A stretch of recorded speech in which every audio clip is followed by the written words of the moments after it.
Good evening, people. Good evening. Good evening. How y'all doing? Hey, can't handle the truth, my white friend. Let me play your drop. And we getting straight into it.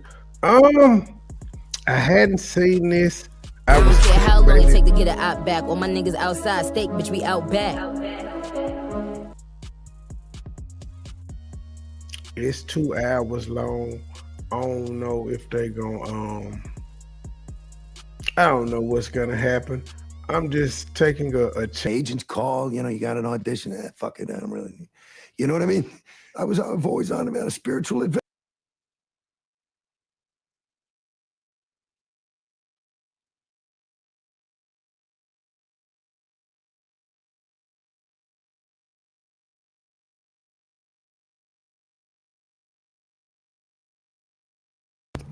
Yeah, so I ain't got time for that motherfucker to just keep on buffering and things of that nature. So I'm just going to play this here audio and yeah, we'll go from there. There's nothing to see, just the people.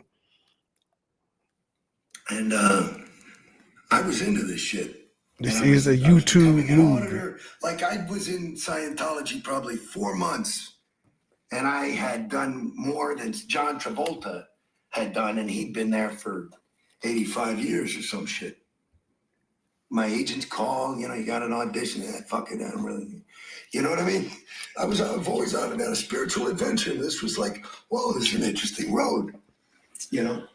So truth that person said that they will pay me $40 to read those two lines. I'm just hoping that I'm gonna keep the receipt because they reached out to me. It's a paid gig, and they said it's a prank for somebody. I just don't. You know what my first thought was when I saw that? I said, "Is this helmet trying to set me up and say I didn't mess with her mama?" But it's a voice note, so I You don't know know. what? I wouldn't put it past them. I'm just saying, Trey. I'm just saying. Well, her mama ain't six. Her mama definitely is older than 60. Here, my mama is 70. So she definitely is older than 60. This bitch was born in 78. Helmet head was. But that's the first thing that popped in my head. They said pay $40 though. Two lines is simple enough. It's not like it's anything. You read the lines. It ain't nothing that's nasty or anything that could be considered inappropriate. So yeah, I think I'm gonna sell my voice for $40. A cameo of sorts. Does that make me a voice hoe? Does it make me like a call guy or something? You ain't got nothing. Hey, church lady. But all right, back into this Scientology. It's called Going Clear Scientology in the Prison of Belief. I shared on my commune wall when we get done. This motherfucker has. Does this have any views it get? It won't show. But it was released in 2015. And it's on the YouTube movies and TV section. So, what was the question? So tell me, how was it you first got involved in Scientology? Well, I was introduced to it by some friends. Doubt. My goal wasn't to write an expose. It was simply to understand Scientology, trying to understand what people get out of it. Why did they go into it in the first place? I was interested in intelligent and skeptical people who are drawn into a belief system and wind up acting on those beliefs in ways they never thought they would.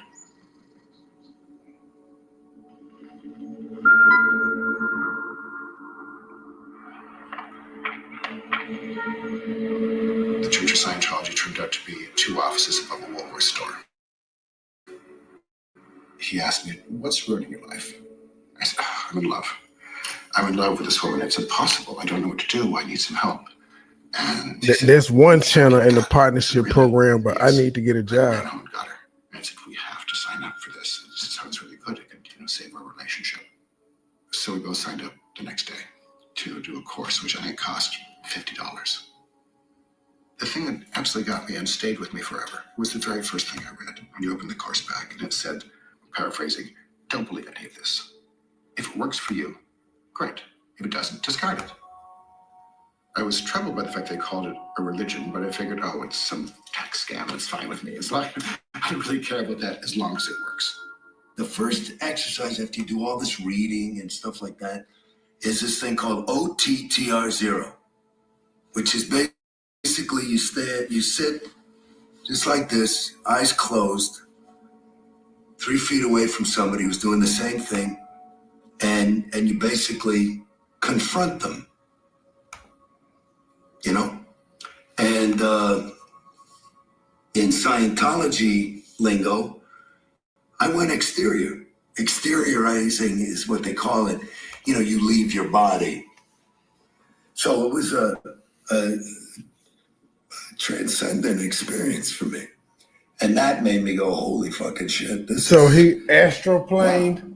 I was reading books and going to lectures and going to things at the different events at the mission, at the local Santa Clara mission. And then He astro projected and get really involved as soon as I could, which would be right out of high school. So people who really, really believe in the cause and sign a billionaire contract, which I did when I was, as soon as I could. I let skid marks get into that billionaire contract. You thought you were doing something good to have a positive effect on all of mankind. That's what Howard says. Everything you do for endless trillions of years depends on what you do here and now with and in Scientology. Almost 1 million views. I began to ask this question, what is man? And I found, oddly enough, that nobody could tell me what man was. What did he consist of? Where was he going? What was he doing? To really know life, you've got to be part of life. You must get down and look. You must get into the nooks and crannies of existence. You have to rub elbows with all kinds and types of men before you can finally establish what he is. And you, in fact, did this? Yes, I've slept with bandits in Mongolia, and I've hunted with pygmies in the Philippines. Matter of fact, I've studied 21 different primitive races, including the white race. And my conclusions were that man, he was a spiritual being that was pulled down to the material, the fleshly interests, to an interplay in life that was, in fact, too great for him to confront. And I concluded finally that he needed a hand.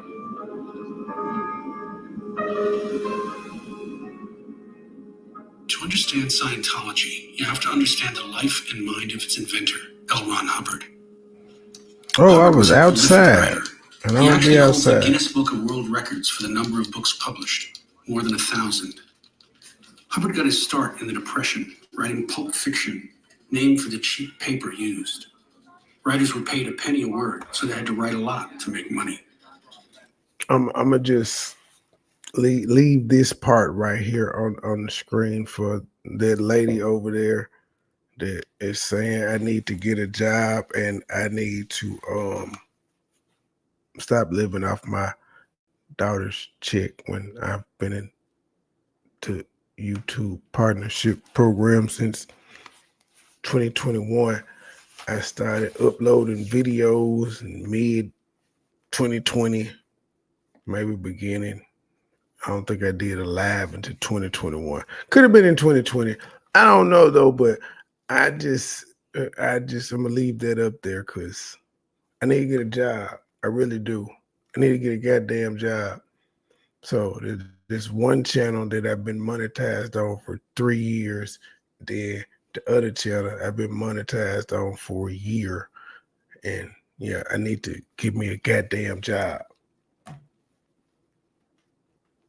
Hubbard hammered away so fast on long rolls of butcher paper that he used to drip sweat on his typewriter. Hubbard's career took off when he began to write for a magazine called Astounding Science Fiction.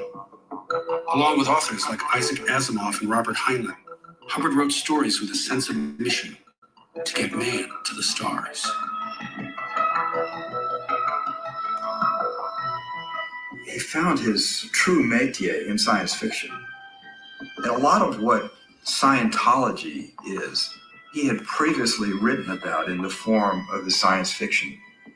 He had the ability to fabricate these amazing tales, and he transported those imaginary stories into his theology.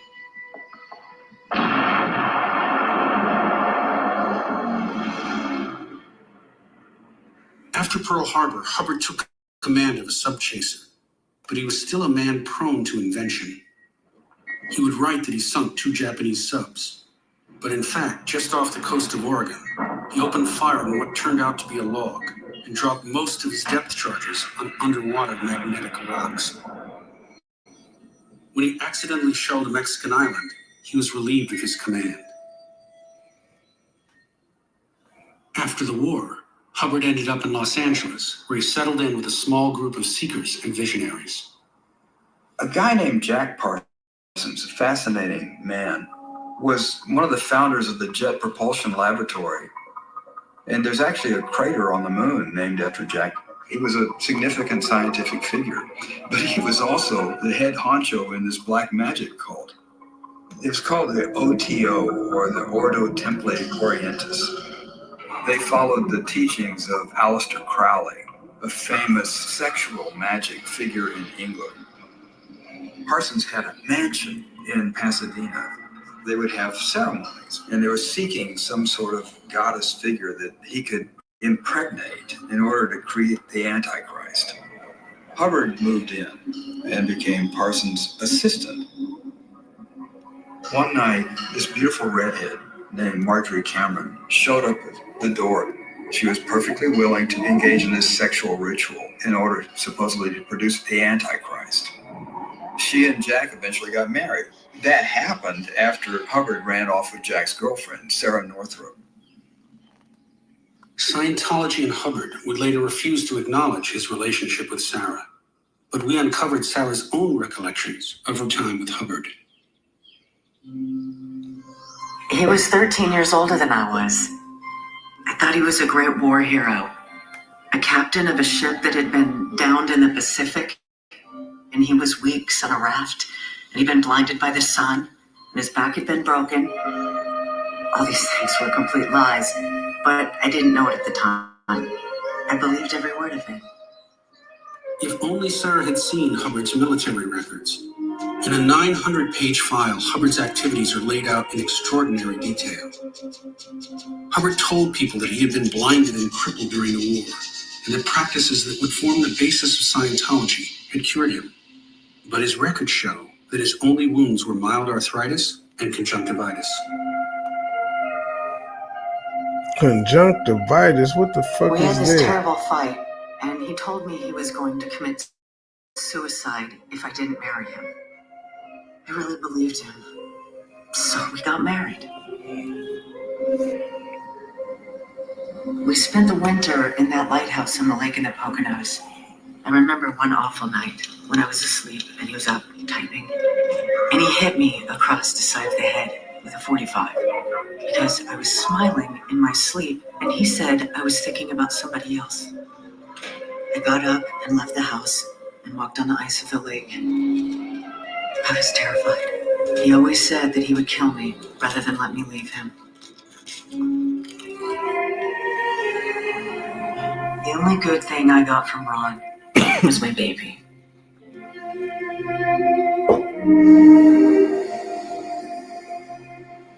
We moved to Elizabeth, New Jersey, and he started writing Dianetics. The book was conceived, and he started working on it in 1950. He said many times that the only way to make any real money was to have a religion. That's essentially what he was trying to do with Dianetics. Get a religion where he could have an income and the government wouldn't take it away from him in the form of taxes.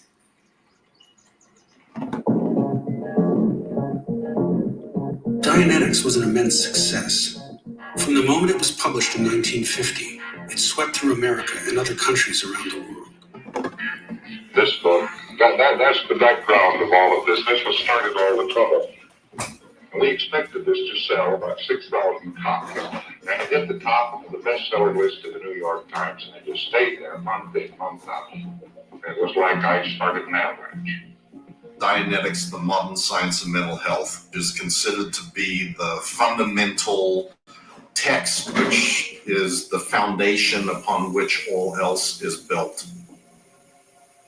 One of the theories of Dianetics is to discover these things that are very traumatic or are being very upsetting to you. And if you can observe exactly what happened, the power of that incident to influence you today is removed.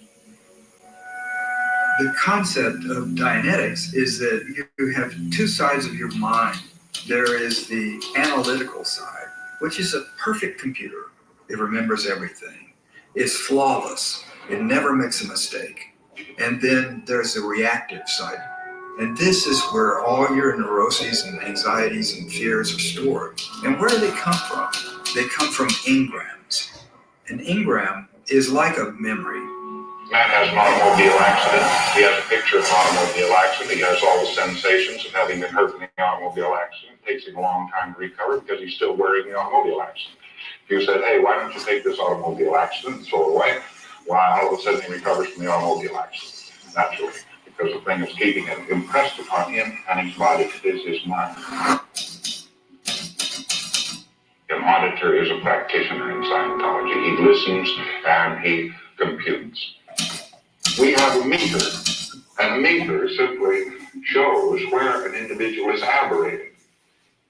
The e-meter is a very powerful instrument. It's 1/3 of a lie detector. A lie detector would also measure your respiration and pulse. It is two candles and an electrical wire carrying an indetectable amount of current into a meter with a needle. According to the Church of Scientology, it actually detects the mass of your thoughts, although there's no evidence that thoughts have mass. The current passes through your body, and as your mental mass increases, so does the resistance to the circuit. So the auditor will ask you a question. Tell me about an upset with your mother. What's truly bothering you about being with, about your wife's behavior? What is it? Why are you upset today? Well, I had a fight with my wife.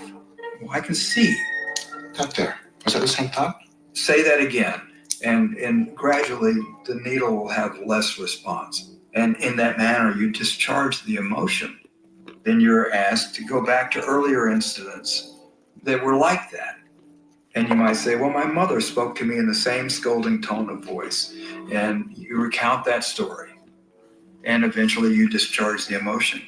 And that's very much like Freudian therapy. Is that, I saw we about to say, is that therapy? Then they'll ask further, well, that's as far back as I go. Well, maybe not. The auditor might say, something just registered on the meter. What was that? I had an image in my mind. Well, what was the image? It was a barn. Are you inside the barn? Go back to that image. Okay, open the door. What do you see? Well, it looks like 19th century France. You walk outside and you see the people dressed in their costumes, and the e-meter is saying this is real. This is a real memory. It's just as real as those other memories that you had. Beautiful little soft needle and everything's good. Needle's rising, which means he's getting, thinking a lot. The needle just like goes, like a lot of shit blows away. The theta bar, which is a very quick little thing like, which means exteriorization. When you come out of an auditing session, you feel euphoric. I think an auditing session is the Catholic's version of confession. That confessional nature makes you feel better. Somebody would say, He just said confessional I feel nature. better just hearing that. So he borrowed from other Man religions. is asleep. He is hypnotized.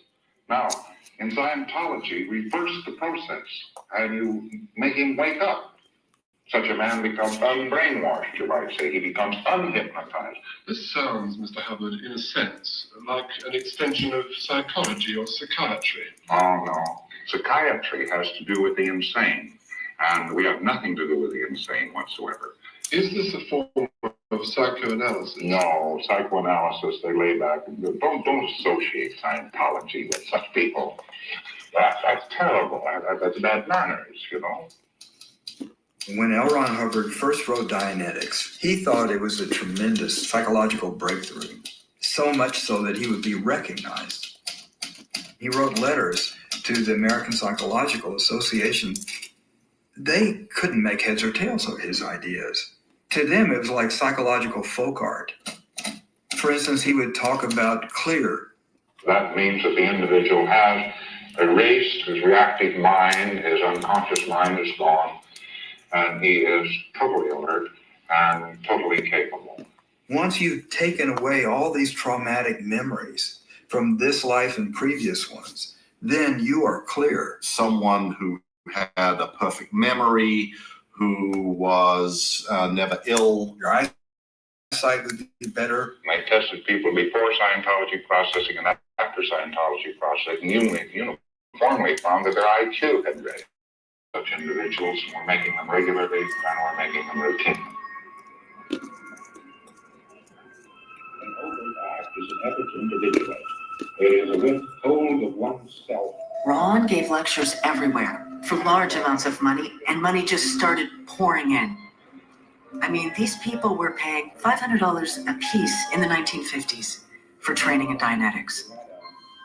I felt that he was stealing Who the hell from was people, doing and that this? he was hoodwinking them. All the business of sitting, holding hands, and putting all these false memories into people's minds. Then they would finally come along and say, "Oh, yes, I can remember it all." We were surrounded by sycophants. He began to believe that he was a savior and a hero, that he really was this God figure. He was absolutely convinced that he had the cure for the psychological ills of mankind, and that the only reason that it wasn't being promulgated far and wide was that the medical profession had a vested interest in keeping people sick. I think he was afraid that some psychiatrist would pop him into an institution. He degenerated into a really paranoid, terrifying person. Sarah threatened to leave Hubbard unless he got psychiatric help. He responded by kidnapping their baby and taking her to Cuba. He was incapable of taking care of her, so he put her in the charge of a mother and daughter who were both mentally retarded, and they apparently kept her in some kind of cage. He called me and told me that he had killed her. He said he had cut her into little pieces and dropped the pieces in a river, and it was my fault. Then he'd call me back and say that she was still alive. And this went on and on and on. When Hubbard came back to the U.S., Sarah persuaded him to agree to a divorce and give her custody of their daughter. When I left him, he cleaned out all the joint bank accounts so that I wouldn't have any money. Hubbard soon lost all his money, too. Dianetics proved to be a passing fad, like the hula hoop. But Hubbard still had his imagination. So he repackaged the ideas of Dianetics into a religion called Scientology. I shall ask you for an IRC, Ray. Hubbard added more science and more structure. Along with the e-meters came a payment plan. Every step to clear had a price tag. Damn. How would you describe your business model? Rapacious. It's all about making money. Hubbard, from the beginning, knew that people would pay for this counseling at a pretty good clip. And so he continued to come out with more and more levels. The real money was in paying for these higher and higher courses. We were getting into thousands of dollars. Sounds Those like prices kept going masonry. up and up. That's really where Scientology begins to create this indoctrination. It's Hubbard that came up with that, only Hubbard, and you have to be a part of our group to get that spiritual satisfaction you were looking for. The Hubbard College of Scientology, Qualifications Division, Department of Certifications and Awards, does hereby certify that Anthony A. Phillips has attained the state of clear. As more members paid for Hubbard's bridge to total freedom, the church's coffers swelled with hundreds of millions of dollars. From the beginning, Hubbard tried to shelter that revenue from any government taxes. The founding Church of 503C. Scientology attempted in 1967 to get a court determination that it was exempt from federal taxation on the basis that it was a non-profit religious organization. A federal court denied the founding church tax exemption, saying that some of the church's earnings from 1955 to 1959 were used for the personal benefit of private individuals, L. Ron Hubbard and family. ABC News has repeatedly requested interviews with Mr. Hubbard. We have been told that he is unavailable.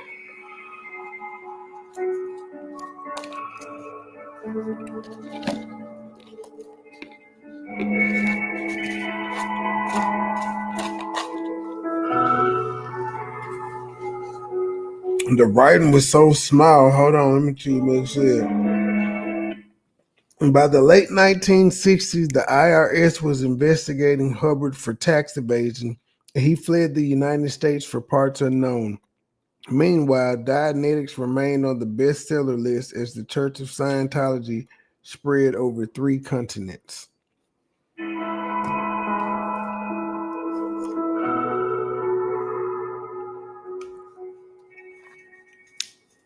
It was very Hello, exciting. JC, Church It was Lady, that Dead heady Panda, mix of and anybody emotion else I may have and missed. belief. And you get stuck to it. It's so strong that it sticks you like glue, and there's no way you can get away from it. I was deeply convinced Tom that we Cruise were going got to caught save the up. world. I considered myself tremendously fortunate to be in that position. Out of the blue, one day I received this envelope with an invitation to join the Sea Project. It was completely confidential. I wasn't to tell anyone about it. And I was so ecstatic.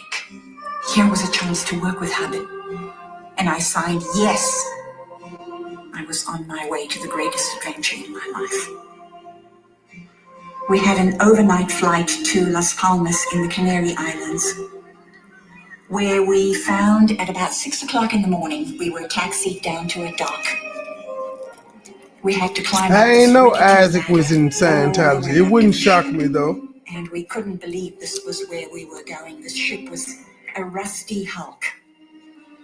I was given a dirty old jumpsuit to get into, missing one arm, and the other one was almost half torn off, and put to work. We had to scrub the ship and clean out the ship, which was arduous, strenuous work in the heat. Hey, Felicia. Hubbard came to the ship every day, He smoking left. Isaac cigarettes left his and youngest serving child in for his kingdom. Scientology. After dinner, he'd come and join us on the well deck. There he was, right amongst us, talking to us. He would be his most magnificent self at those times.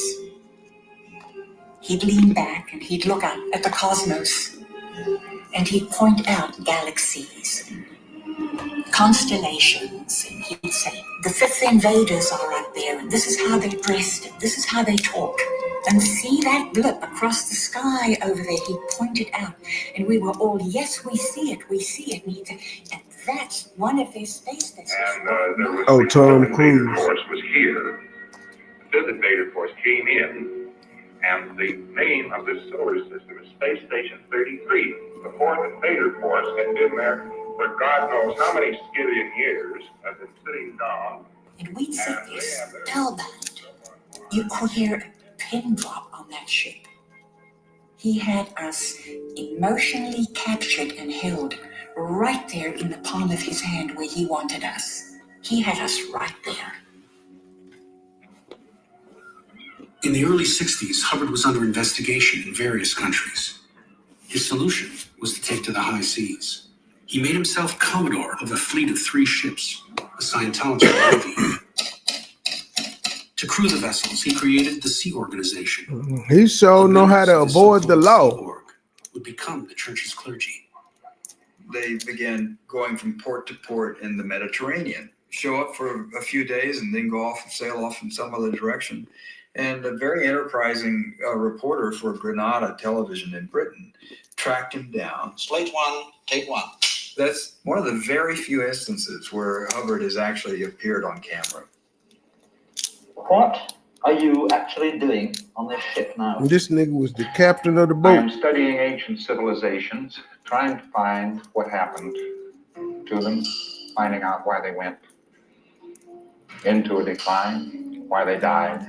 Because it happens. It's evolution. Hubbard believed that he had lived various lives in the Mediterranean area as a Phoenician prince, as an Italian prince. As a matter of fact, it's quite interesting that exercises can be conducted which demonstrate conclusively that there are memories which exist prior to this life. He had buried treasure all around the coastline, and he wanted to go find all these caches of treasure. Man, these We peanuts were is all good. very heated, very excited about this. I Whatever just was hate his breaking them whim, all out the we shell. did. We would have died for the old man. Don't you wake up sometimes in the middle of the night and think to yourself, well, I've been on this ship with a whole lot of Scientologists who believe I'm fantastic. Truth, you still ain't sent me that intel, but you know who's counting. Stop crying. You'll be all right. Maybe I get it before Christmas Eve. I guess. What the fuck? Like, is it my Christmas present or something? It may be. You never know. These is just salted roasted peanuts. You want some nuts?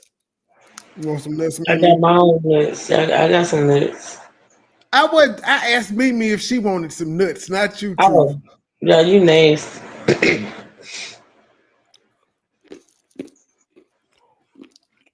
Troy, are you gonna cover the turtle?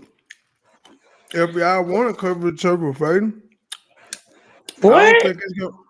You JC shouldn't talk asked- with your mouth food, Troy. You just shouldn't. That's oh my god. I got nuts in my mouth. Pause. Oh, that is just nasty. Oh my god.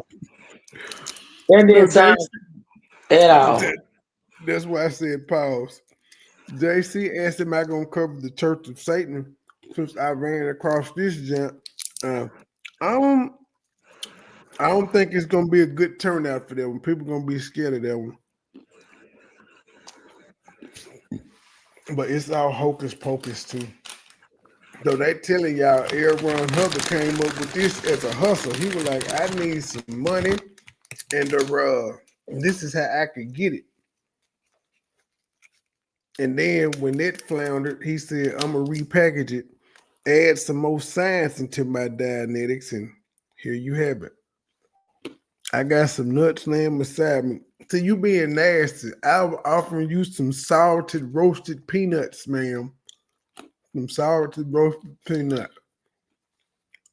Y'all is nasty. I believe I'm. Hey Brooks, you want some nuts? I'm cracking them right now, so you can hear me crack them. I should do an ASMR cracking nuts.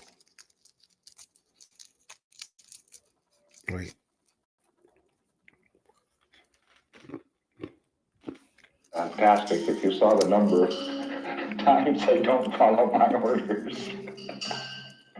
LRH started to devise a system of penalties or punishments, or what he called ethics. And one of the penalties for the auditors making mistakes in their auditing sessions was to be tossed overboard. You have done such and such and such and such, and we commit your errors to the deep, and then just pushed. Damn. Overboard. 30 feet, 35 feet. They're pushing niggas in the water. This is very definitely off the record and don't use it. But, Whose headquarters is in Detroit? The satanic thing? Conducted when I was a director of them. I have been a director of them sometimes. So maybe there are. I wouldn't tell anybody else that. Do you ever think that you might be quite mad? Oh yeah. Oh yeah. The one man The in the Satanic world who never Lodge. believes he's mad is a madman. I don't see how that could be worse than Hell's Angels.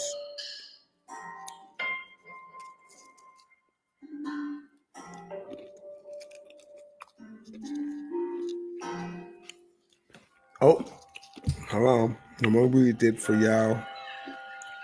I was caught slipping. By the mid-1970s, the Scientology ships were no longer welcome to dock at many ports in the Mediterranean. Hubbard set sail for the United States. In Florida, he snuck ashore. To avoid subpoenas and IRS agents, he remained in hiding for the rest of his life. How the fuck he sneak ashore again without being recognized? Hey, did this do something from us? Nope.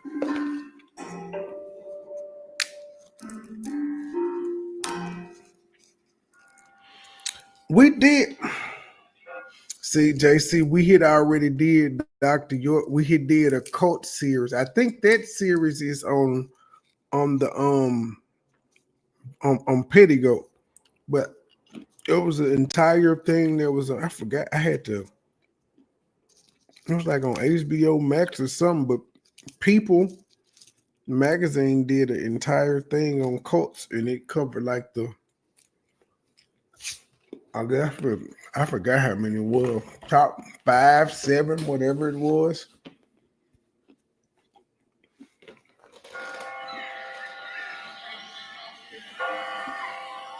So maybe a year and a half after. Maybe you have to be well versed on everything. You have to know why you hate it to hate it. You don't even know what you may be hating the Satan temple, and you don't know what it's like just because it's got Satan in it. See, like my mom is quirky.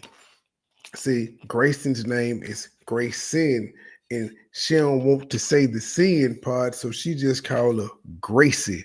She call her Grace or Gracie. She won't call her Grayson. I get it.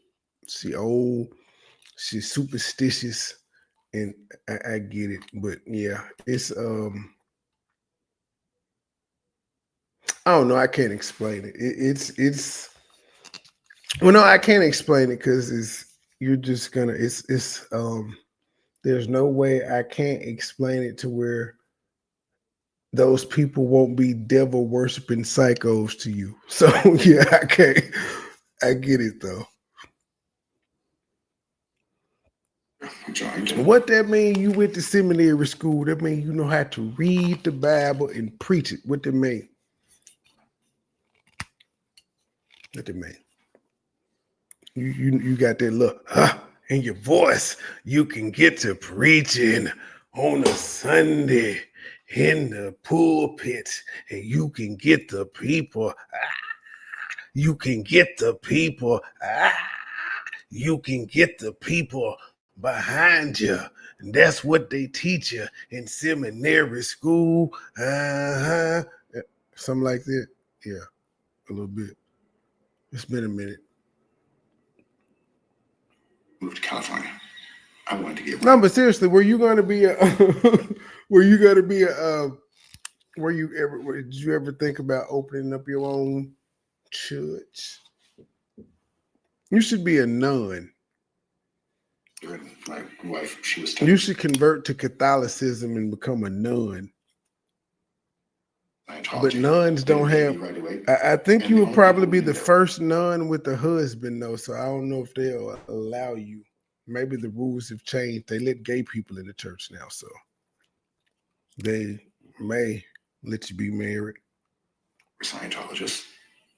I was working as a furniture mover during the day and writing spec scripts at night. And then on the weekends, I'd be, doing some auditing. Can you recall a time when you were happy? There was a social aspect to it too. You got to hang out with people. There's some interesting people, nice people. These are all people who are looking to improve their life. I tripped down a cloud and felt I ate my mind. I told my man. Come on, G. What song is this y'all playing? On a jagged sky, I just dropped in to see what condition my condition was in. And then you gonna keep playing it, motherfucker. This was just after the Haight-Ashbury era. And what Scientology was selling itself is get high without drugs. Get high without drugs. And explored ideas, and you would often see famous people, Leonard Cohen, members of the Grateful Dead. Oh shit! So they purchased the Celebrity Center. The idea was to draw in these famous entertainers and use them as pitchmen for the religion.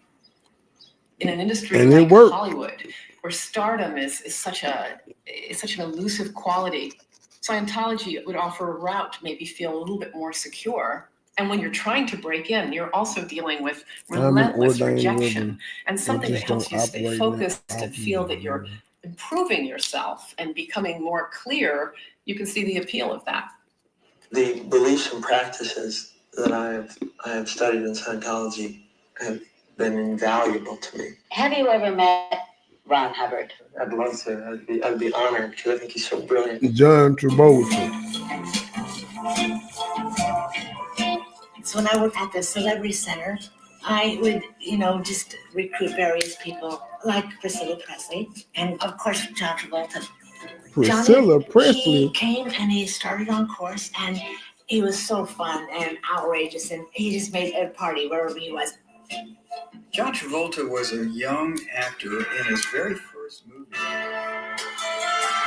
He was a troubled young man, and he was looking for help. A fellow actor gave him a little bit of Scientology counseling. She gave him a copy of Dianetics, and he was transported by this. He would go on these auditions, and no matter what he went out for, he'd get it. I am stuck on Band-Aid. A Band-Aid commercial, right away he booked that. Now the army starts you with. He was booking Band-Aid everything, commercial? and then he went up for a series. Of course, he books it, and it's a big series, Welcome Back Hotter. Up your nose with a rubber hose. Thank you for the $25 cash app. Where my drop?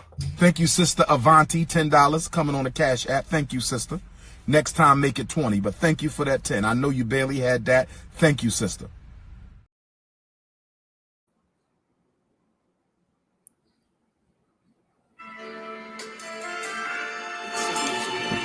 John Travolta was Scientology's biggest star.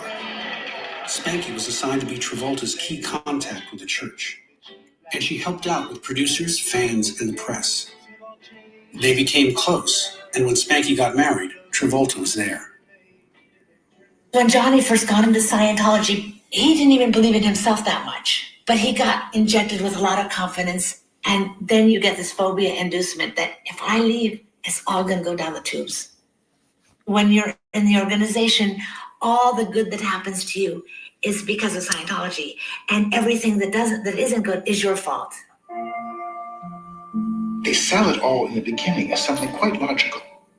Everything makes sense. And you're going up what they call the bridge, and you're doing this auditing, and this is good. And the next one, well, it's not quite as good.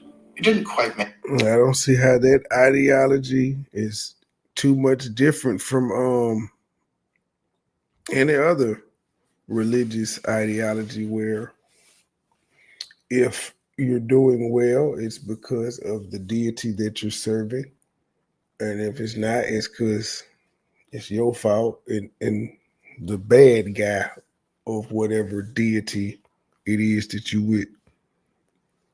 The organization, all the good that happens to you is because of Scientology, and everything that isn't good is your fault. They sell it all in the beginning as something quite logical. You better run them donations, baby. Run them donations, baby. Run them donations, baby.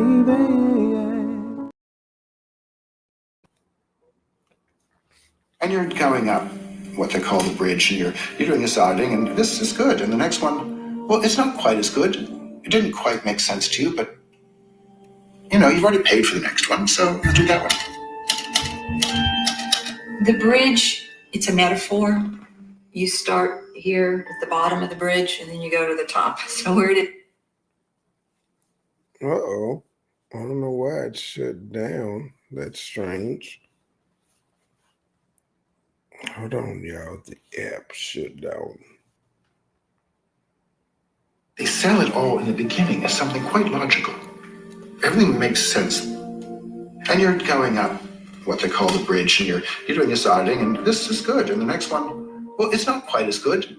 It didn't quite make sense to you, but You know, you've already paid for the next one, so we'll do that one. The bridge, paid it's a metaphor. You start here at the bottom of the bridge and then you go to the top. So where it is, and it's an awareness scale. You start down here and you're not aware of anything. And then you go up here and you're a lot more aware of who you are, your spirituality, your relationship to others. The person is supposed to become more able as they go up the bridge. And then there are the OT levels operating Thetan. And a Thetan is a spiritual being. That's the soul of the person. And what level over time did you achieve? OT 8. That's the highest there is. You can't get any higher than OT 8. OT From 8. the beginning, you hear these stories. People Original thug. abilities they've been able to gain. It was always talked about the people who were OT could read your mind and they could move objects at will and they could, you know, they were cause over matter, energy, space, and time. So it sounded damn good to me. I mean, I thought, wow, this is great. So he sold them for consciousness and awakening and had them folk believing they was X-Men.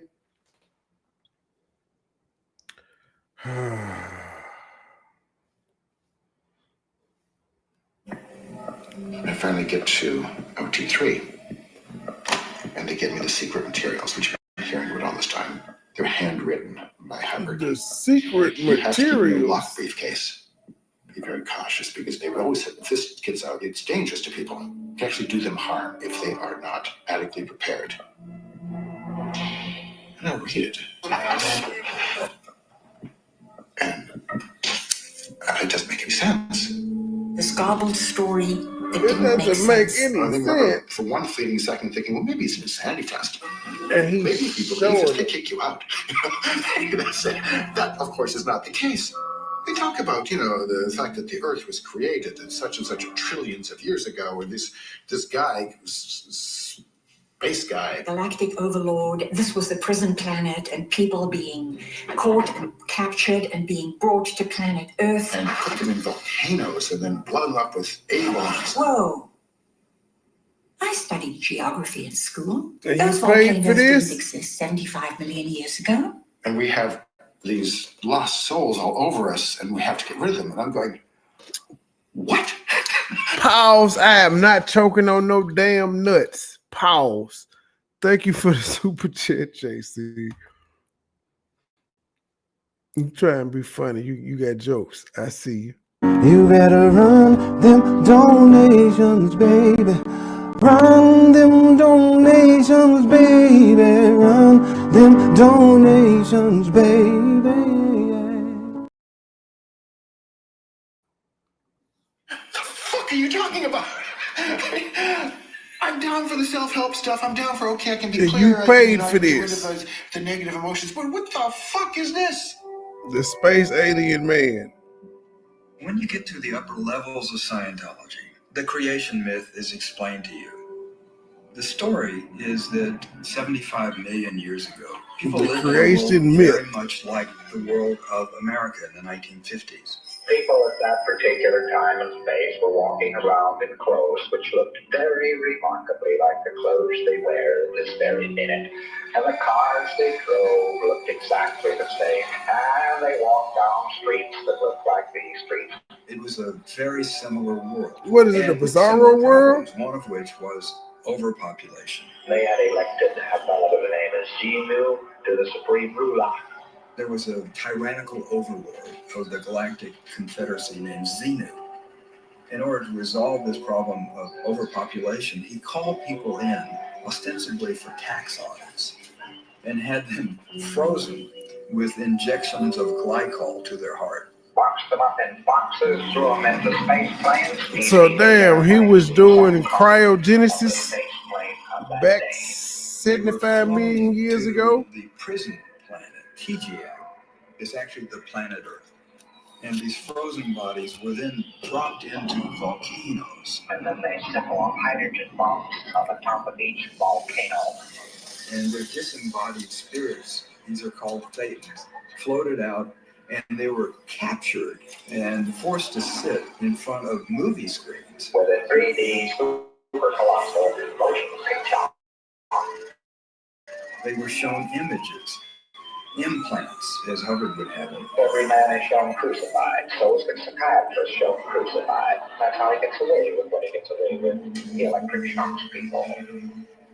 And when a child is born, a thetan will leap inside the child's body at that very instant, and it becomes like the child's soul. You gotta hear Brother Polite debate Scientologists on the streets. That shit was funny. They didn't know what to do because he knew about L. Ron Hubbard and Dianetics and how it all had came about. And he was pointing out that L. Ron Hubbard was damn near crazy, man. If you listen to his fucking teachings, this nigga said 75 million years ago, it was a galactic overlord, and they had the same technology that they had in 1950, 1960, and they had to watch 3D TV and got brainwashed, and they were sent from another planet to the Earth, which is the slave planet. That nigga was crazy.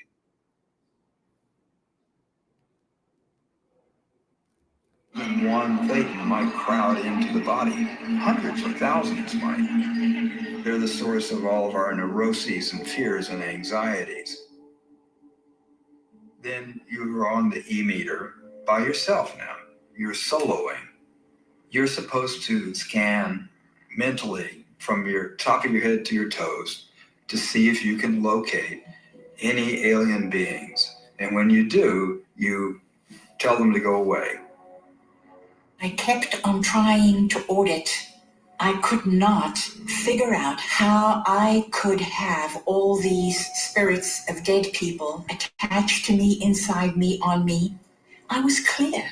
For God's sake, I was clear. People actually have breakdowns, nervous breakdowns, because they spend so much time thinking about being infested by these creatures. If you're really believing that, it can drive you crazy.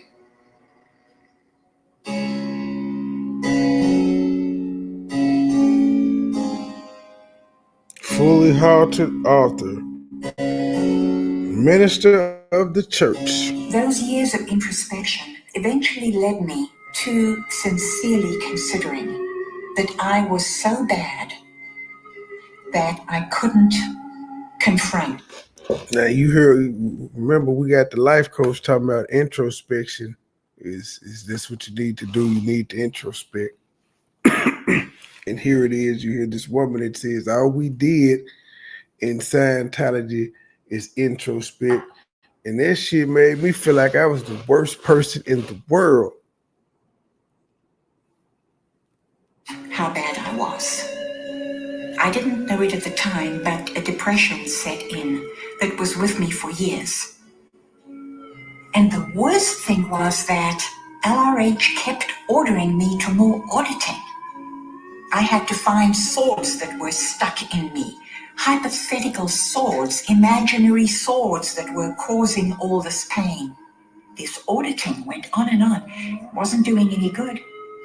I should have been left alone. But everything that I took offense with, I rationalized almost immediately. I had to. I could not continue in this game of Scientology without explaining away what he was doing. It got to be a way of believing. And every one of us got into that. It was part of the mind control. It was part of the cultic manipulation. He was the master who did it to us, and we took it on, and then we did it to ourselves. And I learned from it that I would never, ever again, go do the bidding of a tyrant.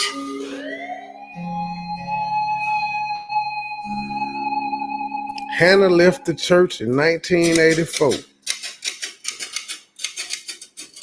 Hubbard questioned his own sanity and actually wrote a letter to the Veterans Administration asking. Okay, the nigga, when you have to question if you crazy, you crazy. I don't know any people that aren't crazy that have to check themselves into a psychiatric facility enters Nia Griffin. I'm just saying, like, I don't know nobody that ain't crazy that's checked themselves into a site. They check themselves in on their own. I don't know where this happens unless you crazy in the motherfucker. Like, how does that thought even come up to go check yourself into the psychiatric ward? What kind of problems was you having that day, bitch? I just want to know. But do you think? In truth, I meant to ask you this, but I wasn't on the live when you had brought the portion up because I heard y'all ask was it Vito. Do you think it was one of the current Foster Griffins?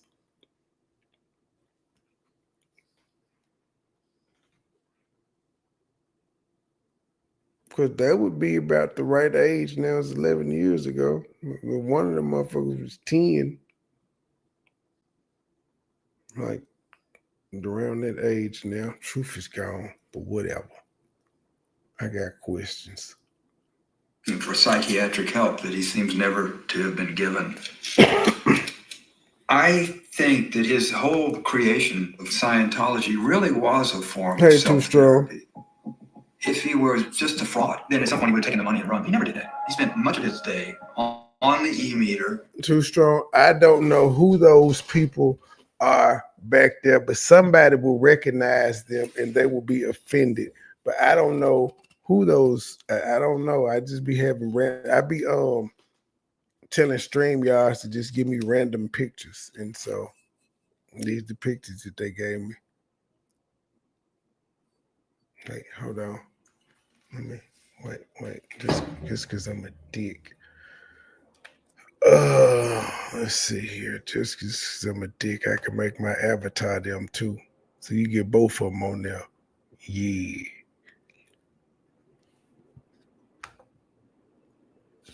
And you know what? I think I like it like that. I'm gonna put that back up there. Give me a second. Back to the audio. Well, we almost an hour in. We're 45 minutes in. This is 2 hours long. Form of self-therapy. If he were just a fraud, then at some point he would have taken the money and run, but he never did that. He spent much of his day on. He took the money and the nigga left the country. What the fuck are you talking about? The IRS was after him and he took the money and ran. And then he got some boats and he was out there on the seas until he couldn't dock on the Mediterranean no more. And then he brought his ass back to the US where they said he snuck ashore and hid until he died. What the fuck do you mean he didn't take the money and run? You can't be in hiding and then say, I ain't take the money and run. That doesn't make sense. E-meter, trying to understand what was going on inside his own mind. Hubbard became increasingly paranoid that a powerful Thetan had infected his body and that regular auditing wasn't strong enough to make it leave. When Larry Wright... He said Thetan, and that sounds an awful lot like Satan. Researching his book, he videotaped an interview with a Scientologist who was asked to help Hubbard expel the Thetan. He was having problems getting rid of a BT, body Thetan.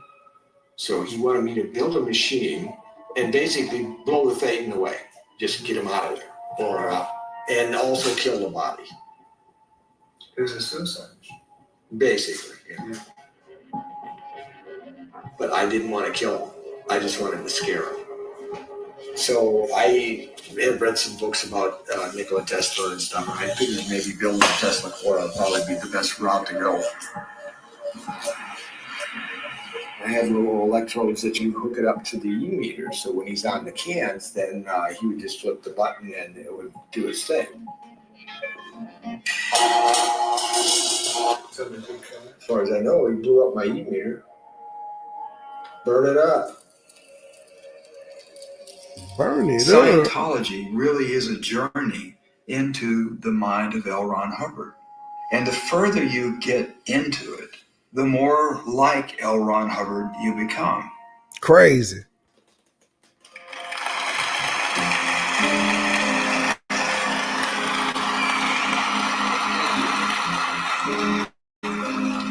In 1980, Cooking with Kaya. LRH moved off the lines.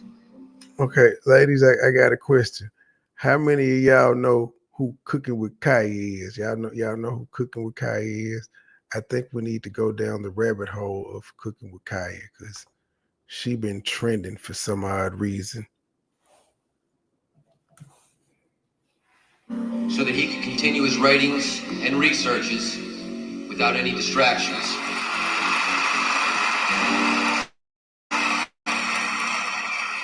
He's now moved on to his next level of OT research. This level is beyond anything any one of us ever imagined. This level is in fact done in an exterior state, meaning that it is done completely exterior from the body. At this level of OT, the body is nothing more than an impediment and encumbrance to any further gain as an OT. Thus, at 2,000 hours Friday, the 24th of January, AD 36, L. Ron Hubbard discarded the body he had used in this lifetime for 74 years, 10 months, and 11 days. Although you may feel grief, understand that he did not and does not now. Hubbard died of a stroke in 1986, but he left no plan for succession. The ambitious David Miscavige stepped forward, and by bending arms and making deals, took control of the church and installed a new generation of lieutenants. We want to make sure that all of us end cycle on this completely so we can get on with the job that is ahead of us. The first time I met Miscavige was in '83. He was a guy running back and forth between Hubbard and the property in Hemet in a van, back and forth delivering messages. Worked my way through the organization, and Miscavige would come down to Florida where I was running the place, and we slowly but surely became friends. By 2001, I was working directly for Miscavige. We'd sit and ball of scotch, and I'd hear everything he had to say about the church and about the people involved. I'm scared to scroll down. And honestly, it was horrifying. It was scary. In Scientology, there was a concept that 98% of the people are good and 2% are evil. Well, he worked very hard to convince me that it was the other way around. 2.5% were okay, and the rest were very evil and bad, and somehow they'd all been dumped on that base so they could be around him. He was extremely paranoid. So, Marty, is Miscavige a true believer? They were trying to shoot the drone for real. Yes. That's crazy work. And they He miss him. has to continue to believe, because if he looks at it rationally and he sees that it is as I say, it will destroy him. He'll realize that, he's done a lot worse than I've done. He's abused people on a personal level. It's how he got to the top, and it's how he stayed at the top. At the age of 11, David Miscavige joined the church with his parents. As a child, his ambition caught Hubbard's eye. So when Hubbard wanted to become a filmmaker, Miscavige was his assistant cameraman. An auditing prodigy, he claimed Scientology. Her and DDG video dropped that dropped a couple days ago. That's like 3 days old now. And they've been out. He cured his asthma. He became a sort of general contractor for the church and was soon named action chief. Ma'am, Kaya is a national treasure, ma'am. She is not how she disrespecting herself. It's not like she naked. She cooking food and she shake ass at the end. She shake ass at the end while she holding the plate. It is not disrespectful. I can see if she had a OnlyFans. She just shake ass while holding a plate. After she's so excited that she cooked a top-notch meal that she shake a little ass. What's wrong with that? I don't know what's wrong with that. I personally don't know what's wrong with that. But I guess. The man who did whatever needed doing for a church that developed a I scale. ain't get to TikTok. I had to just take TikTok. Got too much music on it. She ain't got no videos on IG.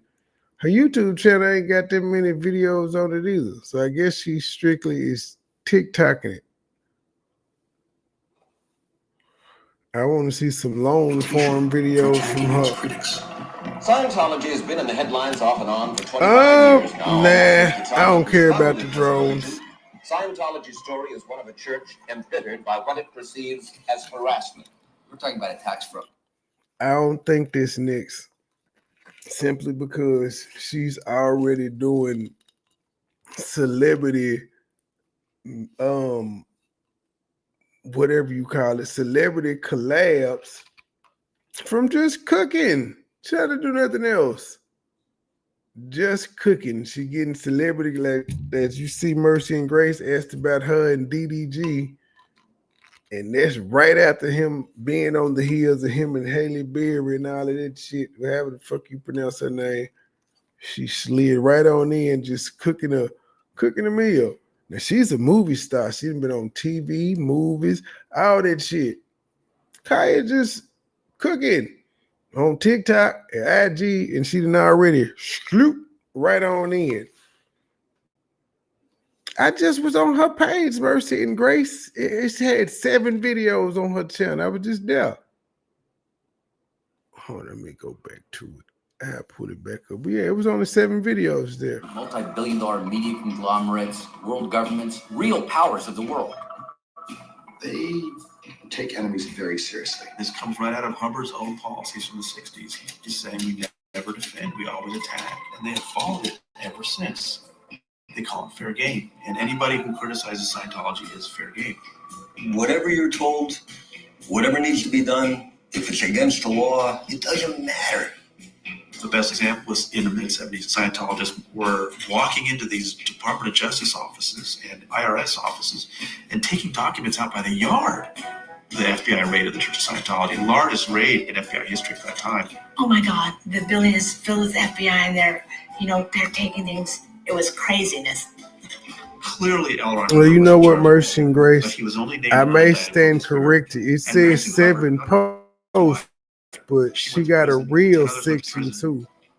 So I'm pretty sure she got to have more. Let me go to reels. We were taking over for this group that had created the largest domestic espionage operation in the history of the United States. Okay, there they go. Well, no, there they go. Okay, they're under There was a reels. guy who, was a reporter for the LA Times whose dog was poisoned while he was working on the Scientology story. Again and again, while reporting this story, we met many former members who described Scientology as a dangerous and deeply paranoid organization. They hire private detectives to harass people. I have been sued Yep. twice, financial ruin, Years of harassment. Their homes broken into, have them beaten. We chased her around. We followed her to the airport. Gotten hold of personal phone records. Cooking with Slash their cars, Kaya. break their car Cooking windows. with I was locked in a Kaya. chicken wire cage. Dangerous, horrifying, terrifying fraud. A nightmare. Many of their stories are corroborated in sworn court testimony by up to a dozen other people. Are they all lying? Okay, we're going to get back to Scientology. We're going to get back to it. But let's just take a look at why JC and so many other women are calling her a disrespectful thought. Let's see. What Kaya be doing it to make her be a disrespectful thought?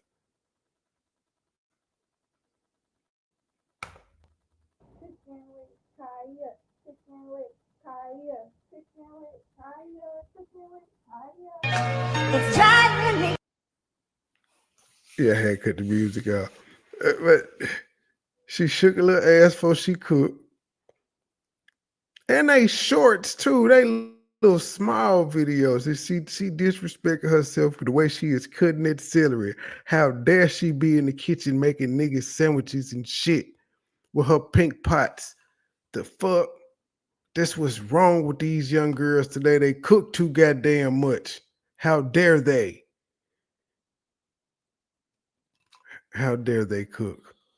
The fuck is wrong with these women? Okay, so yeah, I think I'm gonna have to do this one for the fellas. Me and not tonight though. See what? She ain't do nothing. She shook a little ass before she cooked.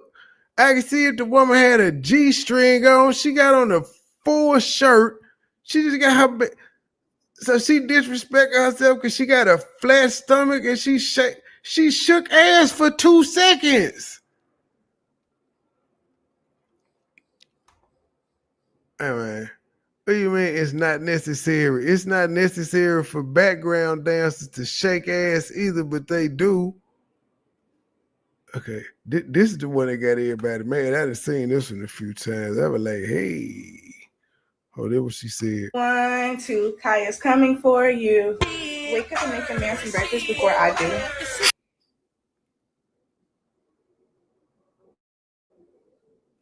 Yeah, cooking with Kaya. Yeah, Kaya just... She gonna teach me how to air fry. That's all I'm gonna say. She gonna teach me how to air fry. Yeah, y'all get up off Kaya, man. Y'all get up off her. The girl ain't bothering nobody. She just cooking her meals and shaking her little ass. That's it. That's it. Shaking her little ass. Hey, see, Javon, we gonna have, the fellas, I'm gonna review, we gonna watch, Javon, tomorrow sometime, we is gonna do a comprehensive review on Cooking with Kaya, which means we gonna watch all these motherfucking shorts she got. Now, she got a lot of music and stuff, so we're gonna be doing a lot of music. But we is gonna go through all these motherfucking shorts and see why these women is mad. Now, I know, JC, you see more ass shaking than that and worse ass shaking than that all day. So you trying to compare her to Suki Hunter? No, that is not on the same level. That is harmless. That ain't even city girl twerking what she doing. And E. Brooks, you talking about moving on, but you like Carisha. You like the city girls. So all that ass shaking is cool, but because she cooking is too much.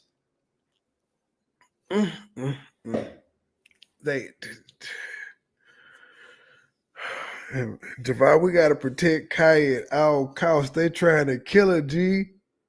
Just because she shaking ass and making a little succotash. What's wrong with that? I ain't messing with Carisha. I'm just saying. Kaya ain't ratchet like that. When have you ever seen Carisha cook? Carisha talking about getting drunk and throwing ass. She don't talk about cooking.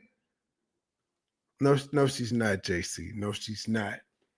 She could have started off just shaking ass. No, she decided to cook. That is the joy of the Lord in her when she makes such a great meal that make her want to shake her ass. They sat in a room. They figured out what they were going to say. My position as the spokesperson was to evade the question or sleaze around some way or give what was an acceptable answer or something that I believed. We got it. We breaking Kaya down tomorrow, but I can't take this shit.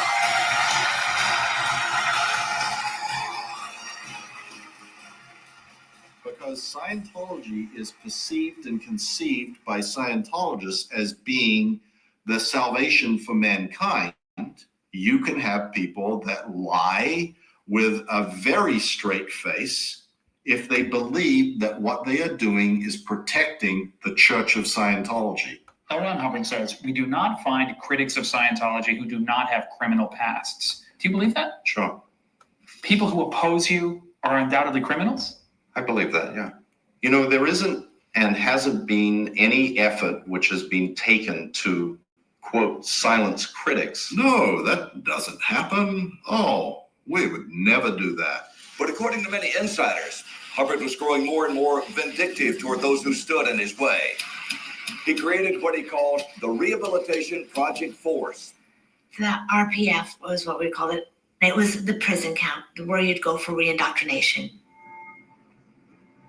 It was on the 7th floor of the Hollywood headquarters, a confined space to rehabilitate members who might be harboring subversive thoughts.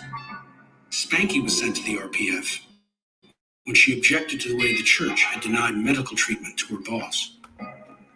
I went thinking, of course, this is a big mistake. And then I got there, and there were like 200 of us. So much of the exec strata of the organization. Truth, do you know who Cooking with Kaya is? Hi. Hello? Do you know who Cooking with Kaya is? Cooking with Kaya? Who is Yeah, that? you ain't heard of this. She's a bad mama jamma. She a bad mama jamma. Okay, yeah, JC called her a thought that's disrespecting herself. I'm gonna show you why she say she a thought disrespecting herself. This is why, right here. This is why JC. Why are you calling her? Does she have anything to do with the title? You know what? She is Scientology. Hold on.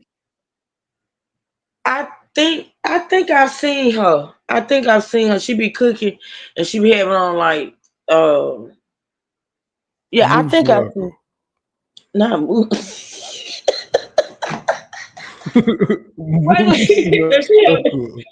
Does she have anything to do with the content? Ooh, excuse me, y'all. Does she have anything to do with the content, Trey?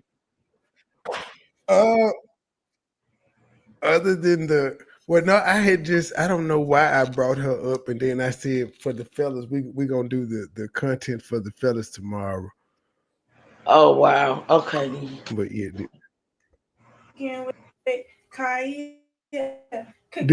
this why JC said she disrespect herself. Cooking with Kaya. That little bit ass twerk right there is why she disrespected herself. that little ass twerk right there. Oh gosh! Wow. Okay. It looked like her food might be good though. The rib look a little dry though. That do look a little dry. I like my ribs wet. I like sauce. But she show y'all her little process. You put mustard on your greens, Truth? What kind of country shit is that? You mean mustard on the ribs? A lot of people do that. A lot of people marinate their meat in mustard. She ain't from where she don't look like a southern girl. She don't sound like it either. She's probably from Chicago or some goddamn. But with the water. Why you put all the seasoning on there for water? I don't know. I don't know how to cook. Let me shut the fuck up. She the one with the channel cooking and shit. Mm-hmm. $3.25 for 3 hours. I'm gonna make some of this shit tomorrow. That's why women mad. Kaya got us out here being independent, and y'all mad. But that's why she disrespected herself. And then the videos are like 60 seconds. Why is what necessary? Shaking ass? I don't know. Cause it's not JC. It's not for you. It's not for the women unless y'all like pussy. It's for the men. Oh the recipes is for y'all. The rest of the cooking recipes is for y'all. The ass shaking is for the men. That's why, because clearly we are seeing that it's the men that made her shoot up to however many million subscribers she got, because the women is hating on her. They is hating. Oh shit, well, whatever, it's her birthday week. I'm sleepy. It makes the seasoning stick. You can't taste the mustard. How come you can't taste the mustard? It looked like she put a lot of mustard on there. You don't taste So you the put mustard. mustard on your ribs, E. Brooks? Mustard ribs. You don't taste it. You don't taste the mustard. I wonder what nigga came up that is. Juicy Ken, I don't know who these people are on my background and my avatar. I don't know. I don't know these people. Lord have mercy. Cooking with Kaya. Cooking with Kaya. It's not her though. Stands for Rehabilitation Project Force. It is a program that is exclusively for the benefit of Sea Organization members. If they are stressed out, if they're not doing well on their job, have them do menial type work and 5 hours a day of auditing and Scientology training. It's a fabulous program. We were working, cross my heart, 30 hours on, 3 hours off, doing like hard labor, like having wire brushes on windowsills and sanding and sanding and sanding, breathing paint fumes. That regular crew would eat first, and then we get what was left. It was kind of like table scraps. There was mattresses out there on the roof, and they were wet and soggy and gross. And if you got to sleep for 3 hours, sometimes you just have to go out there and crash out. And I had a young child at that time who was 10 months old when I went to the RPF. She got taken and put in the cadet org, the organization for the children. And then I got pregnant when I was in RPF. So now I'm sanding walls and eating table scraps and pregnant and worrying myself sick about my child. In Spanky's time, the children of Sea Org members were separated from their parents and raised in the cadet org to remove all distractions from their parents' ultimate responsibility, to clear the planet. Sea Org members were often pressured to have abortions because the church viewed getting children as an unpractical burden. Initially, you're like, this is absurd, this is nuts. And then you kind of settle in and go, well, obviously, I need to deal with something that I'm not facing. So perhaps they're doing this to make me better. There's so many bizarre stories that just hard to believe stuff. They asked if I could arrange a private screening of Saturday Night Fever. Now they go with this damn shit. I disappeared from this man's life. Use John's personal print of the film under one condition, that you'll see John. I was so excited. I hadn't had dialogue with him for many months. We had a screening of the film, with Johnny. And after the screening, I was abruptly told I wasn't going to see him and I needed to call and cancel. He was truly angry at me for having allowed this abuse of myself, and for having thought so little of myself,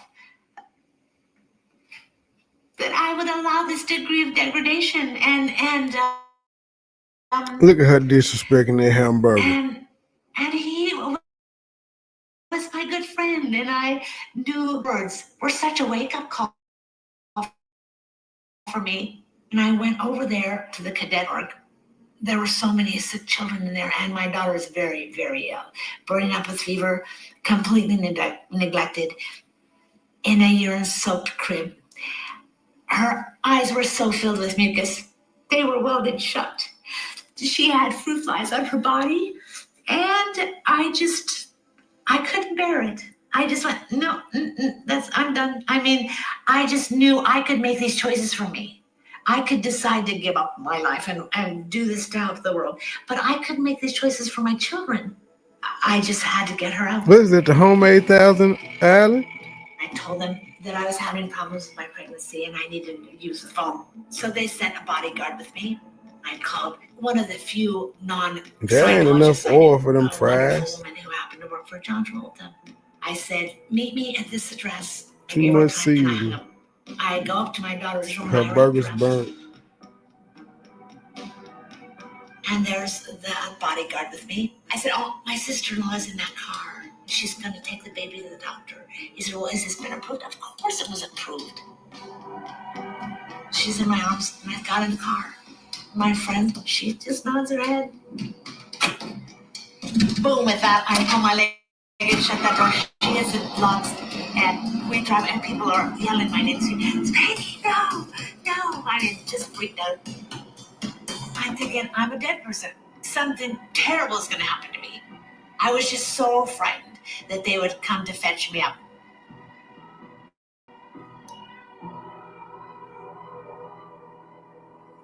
One of the turning points in Travolta's relationship with the church is when he understood what was happening to Spanky. He didn't do anything about it. I know that he certainly got exposed to the fact that not everything was on the up and up. Why that wasn't sufficient for him to leave, I don't know. I often wonder what could possibly keep him there. Can you recall an incident which occurred when your mother looked younger? An auditor learns to keep notes contemporaneously as he is doing a session about every detail of the person's life back to birth and beyond. If you do the whole program, you end up with up to a file cabinet full of pre-card folders on notations about your life and your thoughts and your considerations about your life. It's the most intimate detail. You're always encouraged, you're always threatened to disclose more and more and more, and all of it's recorded. All this material, which is represented to you to be held sacrosanct, in fact, any information that might do some harm to the organization gets unclassified automatically and gets reported to another branch of the church that deals with ethics.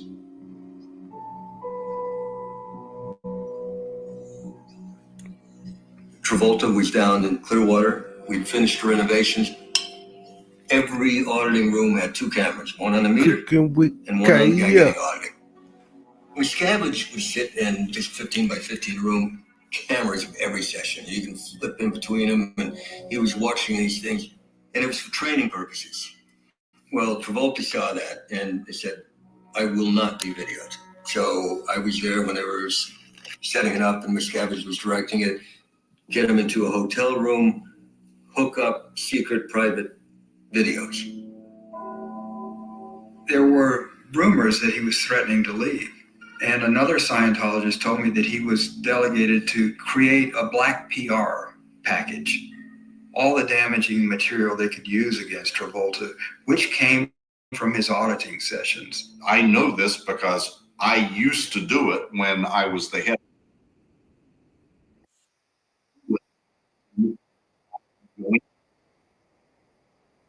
And finding things that they believe, by exposing them or threatening to expose them, they will cower that they're worried about into silence.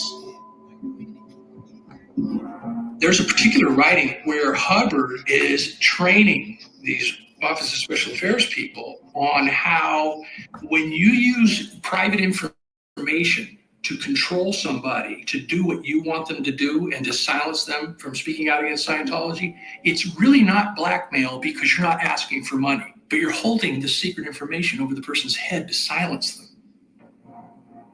As far as Travolta is concerned, we'll say, well, there's all these things that we know about that have been rumored in the tabloids. But in fact, it's more of a two-way street. You know, he's provided with an auditor whose shoulder he can cry on, but he's also provided with the muscle of the church in the form of myself and Mike Rinder. On many occasions, we were sent out to get with his publicist, to get with his lawyer, and to help squash or intimidate these people that are making accusations against him. Once that happened, I think he was really the church's captive. Mr. John Travolta.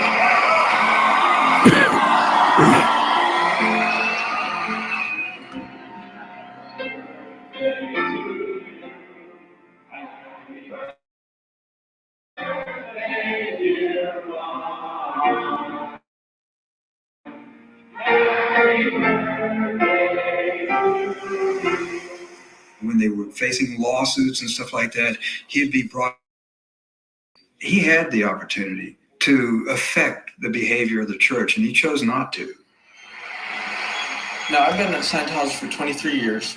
I felt like a pioneer in many ways, and I've seen my efforts come to fruition, in various ways. So I think very few people can say that. I'm part of a frontier in a way, that very few people ever get to be part of.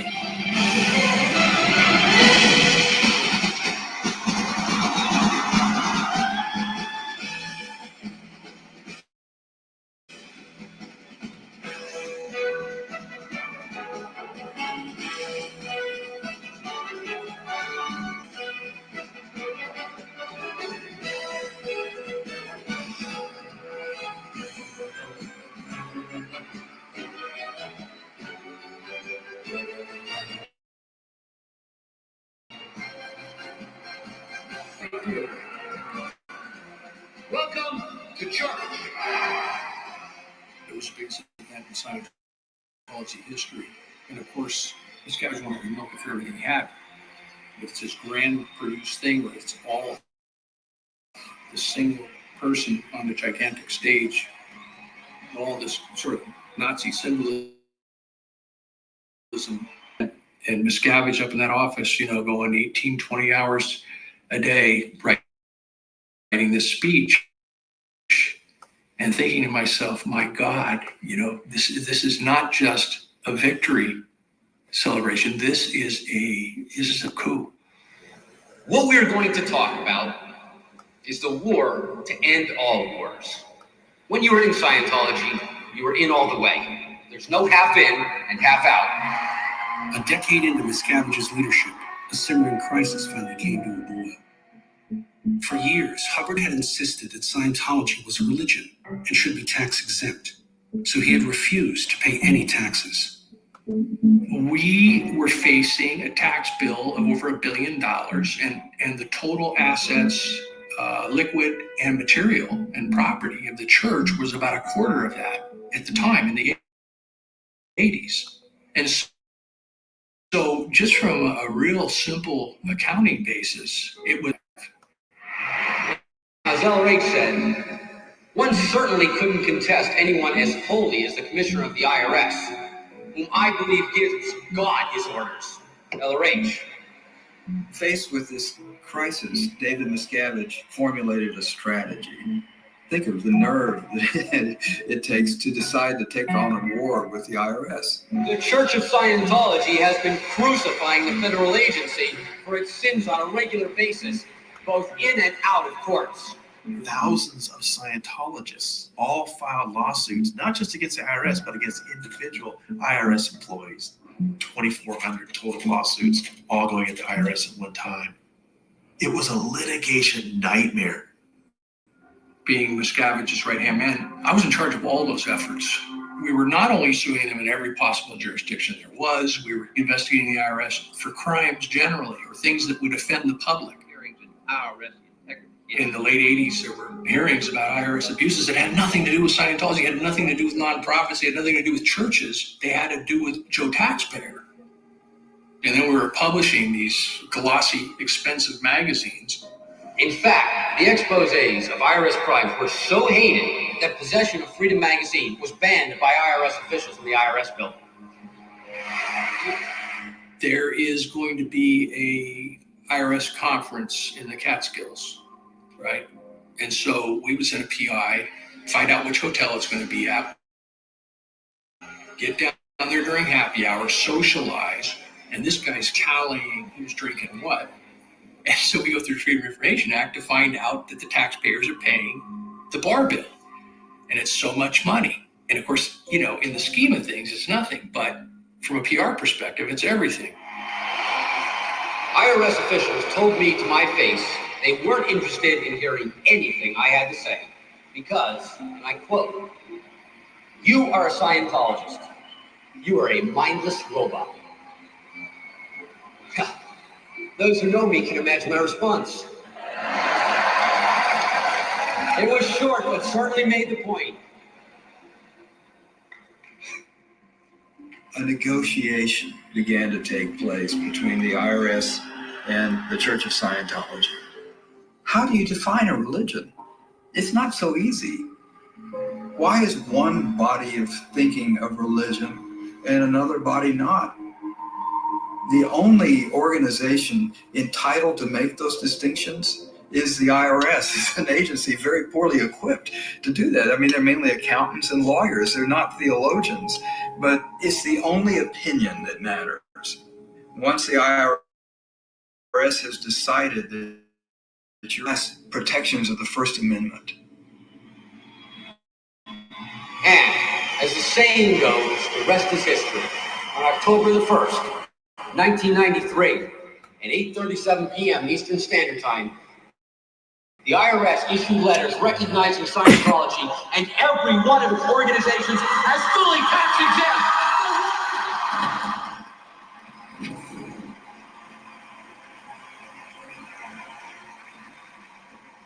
The war ended because the IRS surrendered. It forgave the $1 billion tax and granted Scientology its tax exemption. You said they here for nasty. Declared religious texts, their sales exempt from taxes. No, we not. What happened is that Fred Goldberg, who was the IRS commissioner at that time, Miscavige let Goldberg know that if we could find a way to get tax exempt status, all those lawsuits will go away overnight.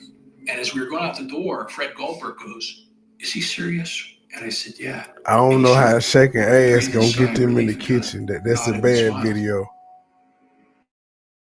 At the church's victory party, Miscavige projected photos of the church's executives celebrating with IRS officials. It created this tremendous juggernaut of tight conspiracy of the membership that then existed. But what it really did was enable Miscavige to milk every last dime out of that core membership. I am proud to announce that discrimination is over. Your tax deductions on donations to Scientology will no longer be disallowed by the Internal Revenue Service.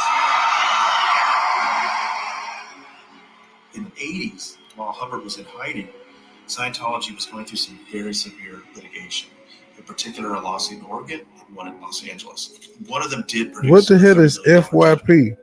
This scared Scientology. They realized they were vulnerable. And so they asked Scientologists, okay, give us a few $1,000s. You'll get a nice ribbon or something. You're not going to get any courses from it. And this was new. The idea that you would give them money just to defend against lawsuits. And that grew and grew. Now, Scientologists are constantly under intense pressure just to hand money over. They pitch themselves as being the underdog, as being the victim. And you identify with that. But then they started hitting on for bigger donations and bigger. And I got a lot of pressure. And I think I donated another $250,000 to them under pressure. They really know how to do it. They really know how to do it. And he just was after me and after me. And he said, "We're under attack, Paul." There's one guy who donated $25 million, just straight donation to the Scientology war chest. Churches are tax exempt because they're supposed to provide a public good. To prove that good to the IRS, churches aren't supposed to hoard their money. They're supposed to spend it on services for the faithful. Under this pretense, the church has made massive investments in tax-free real estate all over the world. And when it comes to labor costs, they are almost free. The max I got paid, on a weekly basis was $50 for 28 years. Sea Org workers take home something between 6 and 40 cents an hour. So if you've got very low 40 cents an hour, no taxes to pay, and wealthy people giving you donations, you can see why Scientology has amassed huge piles of money. How much are they worth? This was a bit of a mystery, but just recently I obtained tax records that Scientology does have to turn in. 3 of the main entities of Scientology, and there are 20 or 30 of them, but the top 3, just on their own, have a book value of $1.5 billion. It's stunning how much money a nonprofit has been able to amass. Following our greatest triumph over fourth dynamic suppression, it is time. Yeah, that's surprising and all, but it still ain't got more money than the Vatican, the Catholic Church. It ain't got more money than them. To reach out and create a new era of expansion. It's a crime that we've given them Pope and them got them racks. and that they can hide behind it. Meanwhile, you got very good people in there. Their lives are being destroyed. When I started this story, I stumbled across an FBI investigation of the church. They were investigating human trafficking. It seemed that people were being confined against their will. There were lots of reports of people being physically abused and the exploitation of labor and child labor. All of these things were questions that the FBI had. While that investigation was going on, a case was being heard in California, the Headleys, who were suing the church for many of these same violations. And the court ruled in that case that these are all essentially practices that are protected by the religious clause of the First Amendment. Once that ruling came out, the FBI dropped its investigation. I think it was an indication that the church is protected. Before ending cycle completely on the IRS, there is one thing I do wish to do. Sir. Done.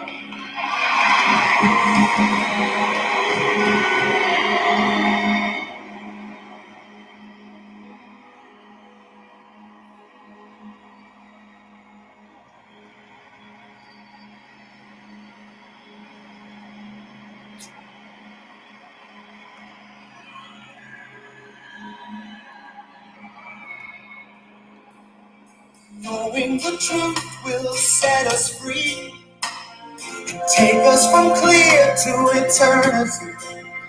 These folk in this music is crazy. IRS. Them folk had a real song. Had the song composed by the musician group they had up at the studio. Well, he was trying to turn this into, this was a result of the power of this movement.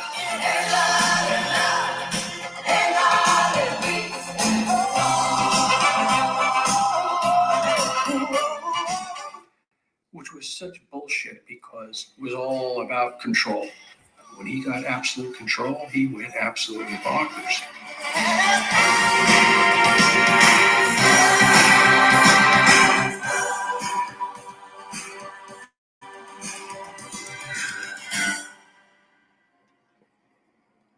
You know, most religions are tax exempt, and many have beliefs and practices that in the modern context would be considered strange. Is Scientology any different? I mean, if you go to a Christian or a Jew or Muslim and ask them, what do you believe? They can basically describe the most important parts of their religion in a minute or two. Well, what does a Scientologist believe?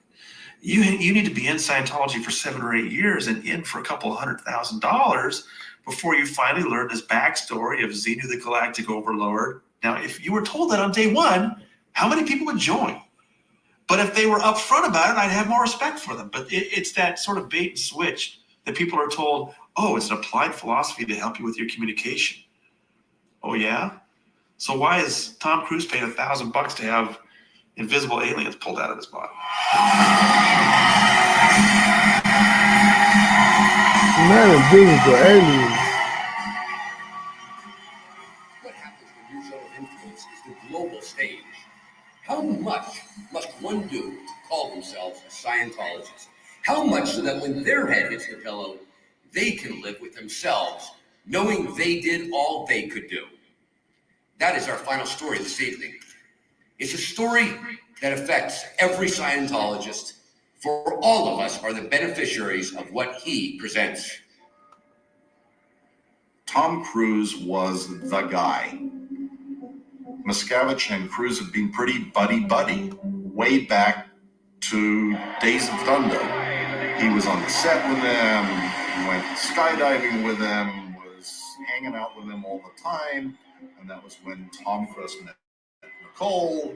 He had really fallen for her. They got married, and this posed a dilemma for the church because her father was a well-known psychologist in Australia. From the church's perspective, he's the enemy. He's a suppressive person. How could you look at me like that? Because Nicole is still in a relationship with her father, that makes her dangerous. She's a potential trouble source, PTS. And because Tom is related to her, it all causes trouble from the church's perspective. You have to break that dynamic. Nicole, her biggest beef was that Tom was becoming increasingly like Dave. She really got him to drift away from the church, and Tom was not really actively involved in Scientology between 92-ish all the way up till 2001. They were away for more than a year shooting Eyes Wide Shut in the UK. And Cruise was not in touch with Miscavige, and this drove Miscavige crazy. I was assigned to get him back in, and that was coincident with, and I was to facilitate the breakup with Nicole Kidman. How'd you do that? Well, through a lot of auditing, and every session I ever gave to Tom Cruise, and there was dozens upon dozens of them over a 3-year period, I had to write detailed reports and send them directly to David Miscavige. I would sit there every night with our scotch and watch and listen to Miscavige comment about Cruz's sex life and how perverted he was. Why is he getting daily reports on Cruz?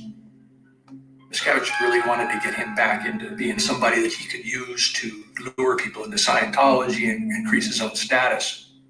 And I was also involved in the legal team and actually hiring investigators to investigate Nicole. Men have to stick it in every place they can, but for women, it is just about security and commitment. Tom wanted to know exactly who she was talking to, and so he wanted to tap her phone. If you men only knew. When I reported that to Dave Miscavige, I reported it like, he wants to tap her phone, and he said, What to do, God his damn it, son? get it done. And so I arranged through the Scientology's consigliere to get a private investigator who physically installed a wiretap on her home. And those tapes would come in. And I forwarded them to Dave Miscavige. The church then turned its attention to their adopted children to turn them against their mother and make sure that the custody went to Tom. Tommy Davis, he was my liaison who had to do all the things that are required to please Tom Cruise while he was being put through the Scientology hoops by me. He also was part of this whole re-education program so that they would conclude that their mother was a suppressive person. And that was successful. It was all going according to plan. And of course, Miscavige would really pump the oxygen into that little fire, Miscavige was brilliant. Higher dimensions, that channel there. Building up their egos. What the fuck? So you were being audited by Marty at the same time he was auditing Cruz? Oh, yeah, I was, yes. True. Tom would go in and I would go in and Tom would go in and I would go in and Tom would go in. So, and I've been audited by the best auditor. Look at your screen. What the hell? What is that? What do you call that? I don't know what that is. Where you get that from? How do you keep ending up on all this other stuff? Because we're playing audio, so the visual don't matter. I'm just putting shit on the screen because we listening to audio. But why you keep coming to? Why you? Oh, don't she look like Lynn Whitfield a little bit? No, she does not. Trey, no, no. Brandy from a Thin Line. She look crazy. No, she look crazy. Well, she does. She look crazy, but she don't look like Lynn Whitfield. No. That's what I was talking about. The crazy look. This what I was talking about. The best auditor, hands down. I mean, like the kind of Michael Jordan, Wayne Gretzky kind of auditor is Marty. They stole him, Tom thinks he's supposed to be David Miscavige. By 2004, Tom Cruise was the most gung-ho Scientologist in the world, and Miscavige wanted to recognize him for it. He called him the Freedom Medal. You can just tell she just becoming conscious. 35-minute video. IAS Freedom Medal of Valor winner, Tom Cruise. In it, they just pump up this idea that Tom Cruise is the ambassador of Scientology to the world. Which he's known as the biggest movie star ever. Tom Cruise travels this world meeting with ministers, ambassadors, and the Now, what's funny to me is she's just now figuring out what a sapiosexual is at like 55 years old. She's just now figuring this out. Which she's supposed to be so smart and life coaching and all of that. State Department advancing LRH technology straight into the corridors of power. It's about improving conditions. It allows you to find out for yourself. There's things that we can do to help. They even did a calculation where they figured between his films and all the opinion leaders that he had met and all the travel he had done, Tom Cruise has introduced LRH technology to over 1 billion people of Earth. No question, he has been a huge asset to them. Which is why the story of Tom Cruise, Scientologist, has only just begun. I think it's a privilege to call yourself a Scientologist, and it's something that you have to earn. Scientology loves to use this word end phenomena. Every level has an end phenomena, that you attain. In And Tom Cruise shows that. That video with him in the black turtleneck sweater. Scientology is someone who can look at the world and really see what it is.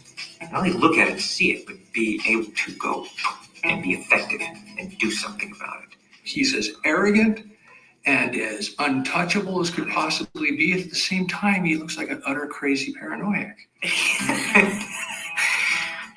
And I met an SP. I looked at them, and I thought, oh, what a beautiful thing, because maybe one day it'll be like that. You know what I'm saying? Maybe one day it'll be that. Wow, SPs, like they'll just read about those in the history books, That's where it takes you. That's the end phenomena of the Scientology bridge. All Scientologists are full of shit. They lie. Oh, I'm doing great. You got to get on 7, and they're fucking, I got a fucking migraine right now. And I've never felt so shitty. That's the fucking life. There's nothing part of the way for me. It's just... He drank the Kool-Aid. And in the eyes of Miscavige, Tom Cruise is the perfect Scientology celebrity. And nobody's benefited more from his membership. I mean, the amount of free Sea Org labor. Sea Org members make 40 cents an hour.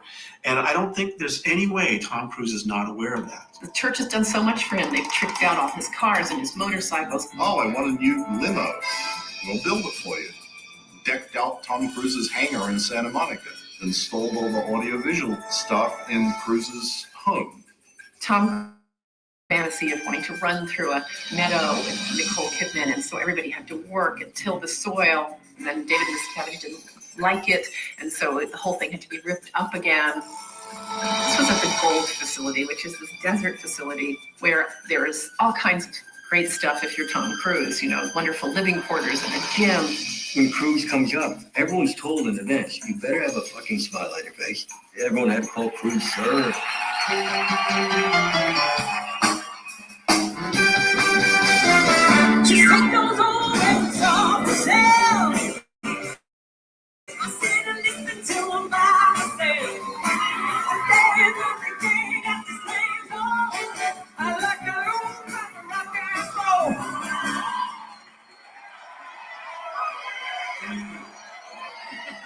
It's this side-by-side world.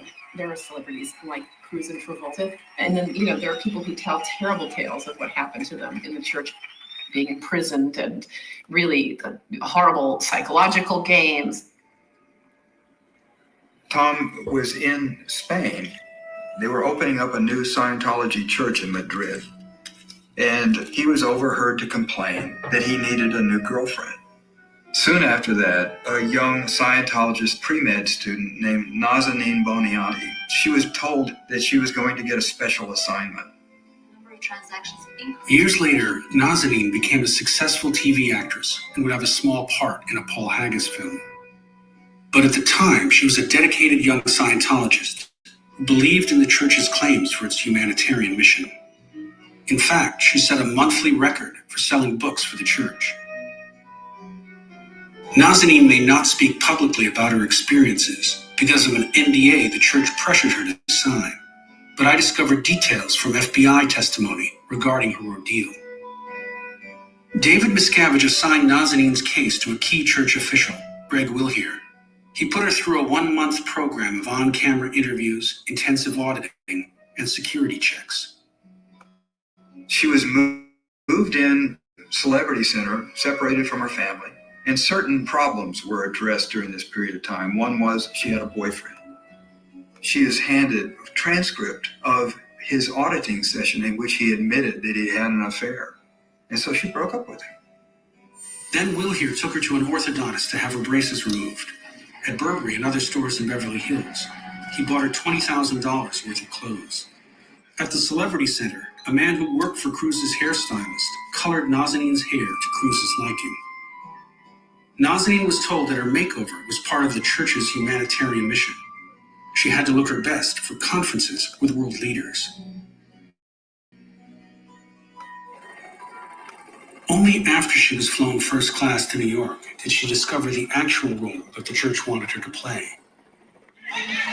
She was to be the girlfriend of Scientology's biggest star.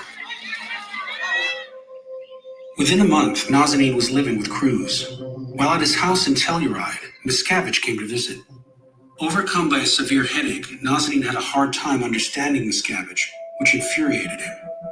The next day, Cruz, inches from her face, pounded his fist on the table and screamed at her for insulting the head of the church. 2 weeks later, church henchman Tommy Davis delivered the news to Nazanin. The relationship with Cruz was over. And they, according to her, came to her apartment with her mom and found every photograph of the two of them together and took them away, and every scrap, every letter, everything, as if it never existed. And she was really upset because she had been really hurt by the whole thing. And she made a mistake of telling her friend, who immediately went to tell someone in the church. She agreed to do punishments like cleaning out the public bathrooms on her hands and knees with a toothbrush. Well, other people she knew were sort of stepping over her. She'd done nothing wrong other than tell her friend that she was heartbroken. And this is the way she was treated? The church claims that Miscavige has no involvement in Cruz's personal life, and that the search for Cruz's girlfriend never existed. I want to tell you something. That I've never met a more competent, a more intelligent, a more tolerant, a more compassionate being outside of what I've experienced from LRH. And I've met the leaders of leaders. Okay? I've met them all. So I say to you, Sir COV, we are lucky to have you, and thank you very much. While Miscavige would do anything for the church's most famous celebrity, Miscavige began to turn against the Sea Org's highest-ranking executives. He pretty much had international management shut down. He was into this deep paranoia thing about everybody's out to get him. He very definitely wiped out that organizational pattern in order to be able to have ultimate power. In 2004, Miscavige ordered the top officers of the Sea Org to Scientology's Gold Base in Southern California. He forced them to live in a pair of double-wide trailers that came to be called the Hole. The doors had bars put on them, the windows all had bars put on them, and there was one entrance door that a security guard sat at 24 hours a day. They had to stay there, sleep there. They stunk, and there were ants crawling around. Did you sleep about an hour, 2 hours a night? You were in such a mental state that you're very controllable, very suggestible. We were told we needed to come up with what each other's crimes were against Miscavige and Hubbard so that we could eventually get out of the hole. Scientology is really good at making you think that you're a scoundrel. Confess your crimes, confess your crimes. What have you done? Fights would break out. Miscavige would get me all riled up. And I remember one time Mike had done something or not done something, I don't remember, and I was supposed to go beat him up. One executive was made to mop up the bathroom floor with his tongue. Another was put into a bucket and pummeled by some of the women and called a lesbian. There was a very powerful air conditioner which blew straight down, and it was set on maximum cold, and a guy was made to sit in a chair and had water poured on his head until he literally turned blue. Miscavige slapped me across the face, knocked me on the ground, kicked me a couple times. Flailing fists, kneeing him in the stomach, getting him on the floor. And you think you want to get up and retaliate. But you also think, I got 75 other people who are all likely to tackle me if I did. And then you get the sheer shock of it. Here's the equivalent of the Pope suddenly knocking you on the ground, and you're thinking, I must have really screwed up. It was a poisonous environment. People were really frightened. And this went on for years. This isn't a couple of days. The nominal president of the church is a man named Heber Jin. She was in there for 7 years. What is the statement? God helps those who help themselves. Well, in Scientology, we're engaged in helping people help themselves so they can fully comprehend and understand God. Is this the real life? Is this just fantasy? One night, Miscavige comes into the hole with a boombox. He said, I'm going to teach you all a lesson. We're all going to play musical chairs. And musical chairs is a Scientology administrative term for when you move people from different posts rapidly and you create instability. They played the damn music. Just kill the man. He said, we're going to play it to Bohemian Rhapsody by Queen. And he emphasized the line, Really matter. nothing matters anymore. And that's your whole attitude. That's where you live. That's who you are. Playing that music. Stop it, and everyone have to grab a chair. And there's one person left standing. My time has come. What Miscavige has warned them is that the last person who remains gets to stay. Everybody else, you're expelled, you're going to be thrown out of the Sea Org. These people were fighting to stay in the hole. Throwing people around, scratching, kicking, They're tearing chairs apart. They're ripping clothing. or whatever it took.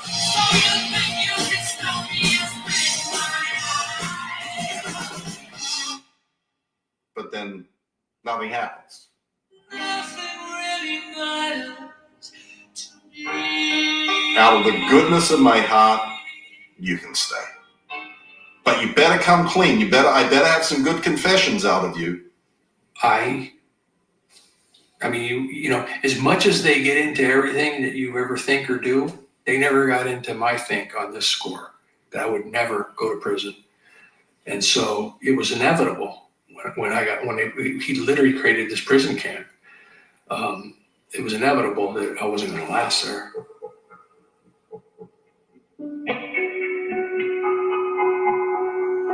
It's embarrassing to have ever been involved with, to think about it. You go, God, I can't even believe I'm talking about it, but it was bad. Let's say the FBI showed up at the hole and said, this is the FBI, we're letting everyone out. You think everyone would have said, oh, thank God the FBI's here? No, I think that everybody, one for one, would have gone, what do you mean? We're doing this voluntarily. We like living in these conditions. Over the past week, we've been reporting on allegations of physical abuse inside the Church of Scientology. We spoke with the ex-wives of some of the men making the claims of abuse. I read all of your affidavits. Obviously, your ex-husbands have made charges against David Miscavige, saying that they have seen repeated acts of physical violence perpetrated by Mr. Miscavige. Is any of that true? No, not one ounce of it. That's not the character of Mr. David Miscavige. My ex-wife, Marty Rathbun's ex-wife, Tom DeVock's ex-wife, that were on Anderson Cooper, they all came out of the hole. They were all sent there to do that. They went back to the hole. It's just ridiculous. This line that my ex-wife said, I lived with Mike Rinder for over 35 years. I know every square inch of Mike Rinder's body. she said it because she was told to say it by Miscavige. And the proof of that is when Tom DeVock's ex-wife then repeated the same thing over again. I knew every inch of him. You gotta be kidding me. Everything that happens from the Church of Scientology is scripted. Don't ever turn the other cheek and acquiesce. Hit him back. Marty Rathburn suddenly went and leapt on top of Mike Rinder and fought him to the ground and started choking him and beating him. And Mr. Miscavige was not at the property at the time. Do you not have telephones? Of course we have telephones. I think you're being quite rude and quite insulting. Here's the bottom line. There is no history of violence in the church. As somebody who ran PR for the church for a long time, do you have any regret for anything that you did in that capacity? Well, I think the biggest regret is when John Sweeney at Panorama was doing his program. It was the culmination of a lot. I mean, I'd been in the hole for a year and I ended up being sent to England. He was constantly going, well, why do you have private investigators following me? I'm like, That never happened. Ever happened. and of course there were. I was following John Sweeney. Oh, that is. And there we are. He's got his camera and he's standing there and he's saying, I want a response. I have credible witnesses. Did David Miscavige physically assault you? And I said, Those allegations are absolute, utter rubbish. Absolute, utter rubbish. You have been assaulted by miscarriage. many times, many times, perhaps more than anybody else. I was now sort of at the end of my rope. It was a real moment of clarity for me. I don't want to be doing this anymore. This is nuts. That was actually the last thing that I did before I left.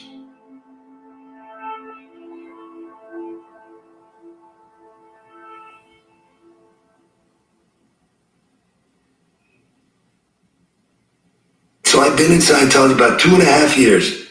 I am kicking ass. I felt like I had gotten out of the fucking trap. I didn't have to have a problem. I said, I'm done with auditing. But they insisted on getting me back and said, believe us, believe us, believe us. I got so fucked up.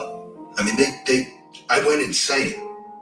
I was like stuck somewhere in a tiny spot behind my eyeballs, looking this way. I mean, I'd never experienced anything like it. 10 fucking years. I was worse than the day that I walked in. It was by design, because they needed to keep me in there. So basically, they had to put a whole new case on me so they could run it. And they just kept trying to fucking keep me stuck in. It was crazy.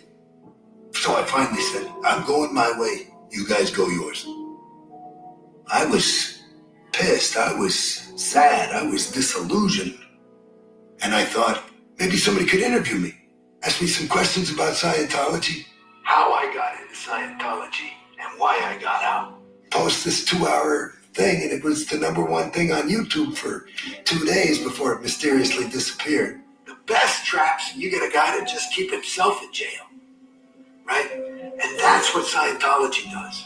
I started getting all this communication because of that video. You know, you saved my family. You know, I finally had the courage to leave after I watched your thing. You know, I mean, like, there's blood and tears. And then I started to find out, you know, all the stuff that was really happening. You know, I lost money, I got fucked. But then I found out about the abuse in the Sea Org. And I felt like, fuck me, I gotta do something about it. And I finally tracked down Marty Rathbun. Everybody thought he was dead. He was in fucking Mexico. When I went down there and I basically convinced him to talk. And like, we gotta do something. And then he started his blog. There was a beating every day. And if it wasn't him doing it, it was from him inciting others to do it to others. I think that it's a cult. I'm doing my own thing. I want to get on with my life. I'm telling the truth. Suddenly, I heard senior members of the church were speaking out. So, I started to look, and I started to read, and then I started to reach out to people. To my dad was gay, and told me how they'd been treated within the church. I didn't know. Paul Haggis's daughters were openly harassed by church members for being gay. Investigating further, Haggis discovered the church doctrine viewed homosexuality as a disease that only Hubbard's teachings could cure. And the California chapter of Scientology had supported a ban on gay marriage. I can't be part of an organization that doesn't support human rights for everyone. So I sent a letter to 25 friends in the church that I was resigning. And I'd hoped that they would read this letter and be horrified at the things I found out.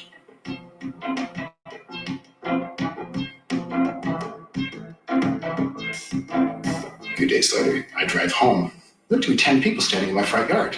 I recognized them, they're my friends. They said, Paul, we need you to tear up this letter. And we need you to get all the copies and tear them up and resign quietly. I said, I don't do that.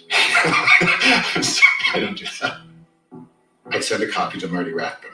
He put it on his blog, 1 page on a day, and didn't reveal my name until the Friday. Monday morning, I woke up. 600 of the top newspapers in the world had it. It was in Bulgaria. I mean, it was reprinted in 7 languages. I went, oh my God, what have I done? I mean, it did garner a lot of interest. People will judge you one way or the other. I figured people would judge me as really stupid. But then I was really stupid. I was part of this for 30 years before I spoke out. I felt deeply ashamed. Why didn't I do it earlier? Why didn't I look earlier? People are so indoctrinated and have been in Scientology a really long, long time, or they've grown up in it. They don't know anything else. It's so scary to them to have to start all over. And it takes a really strong person to stand up to them and say no. And in 2009, my son was on staff at the church, and the Truth Rundown came out in the St. Pete Times, exposing what was going on with the beatings, people in the hole. The church was very mad at my son because he knew it was going to happen, and he didn't tell them. And he didn't tell them because he had a good friend that became friends with Mike Rinder and Marty Rathman, and he believed what they were saying in the Truth Rundown. The church was threatening, that he was going to get declared a suppressive person if he didn't disconnect from his friend. My son, he was raised a Scientologist, and he'd been on staff. He made $30 a week. He headed up their Boy Scout troop. He was like this consummate youth of Scientology. The Continental Justice Chief called him on the phone, and it was after that the declare came down. And he was just devastated. The church told his friends everything they could find in his PC folder to ruin his reputation. I wrote this petition. I tried to put in everything good that my son had done. Dear Sarah, thank you for the letter that you sent regarding the situation with Nick Lister. I cannot approve that you continue your connection with Nick.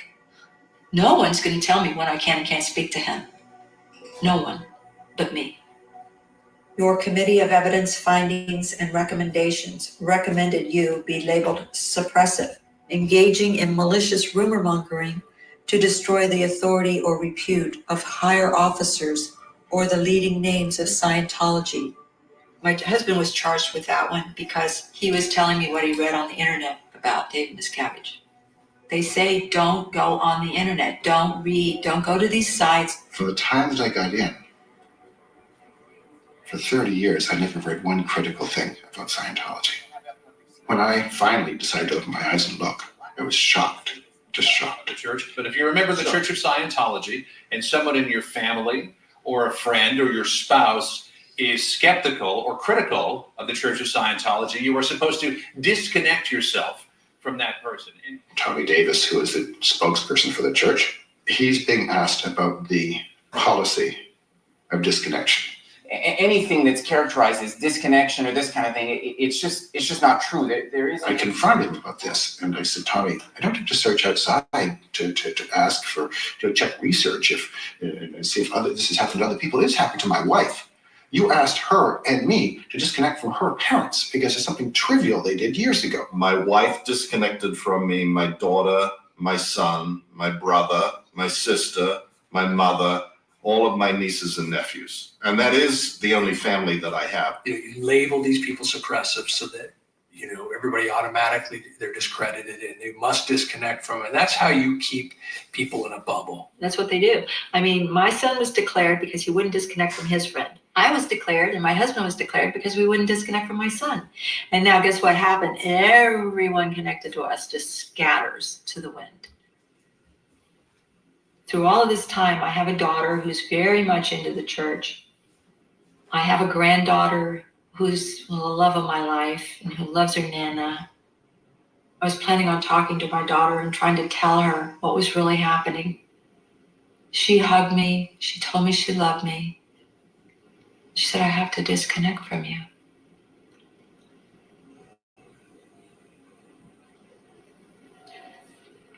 So,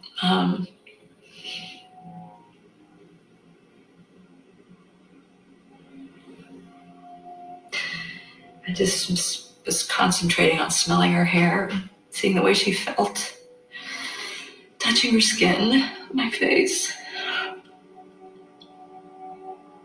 It's the last time I saw them.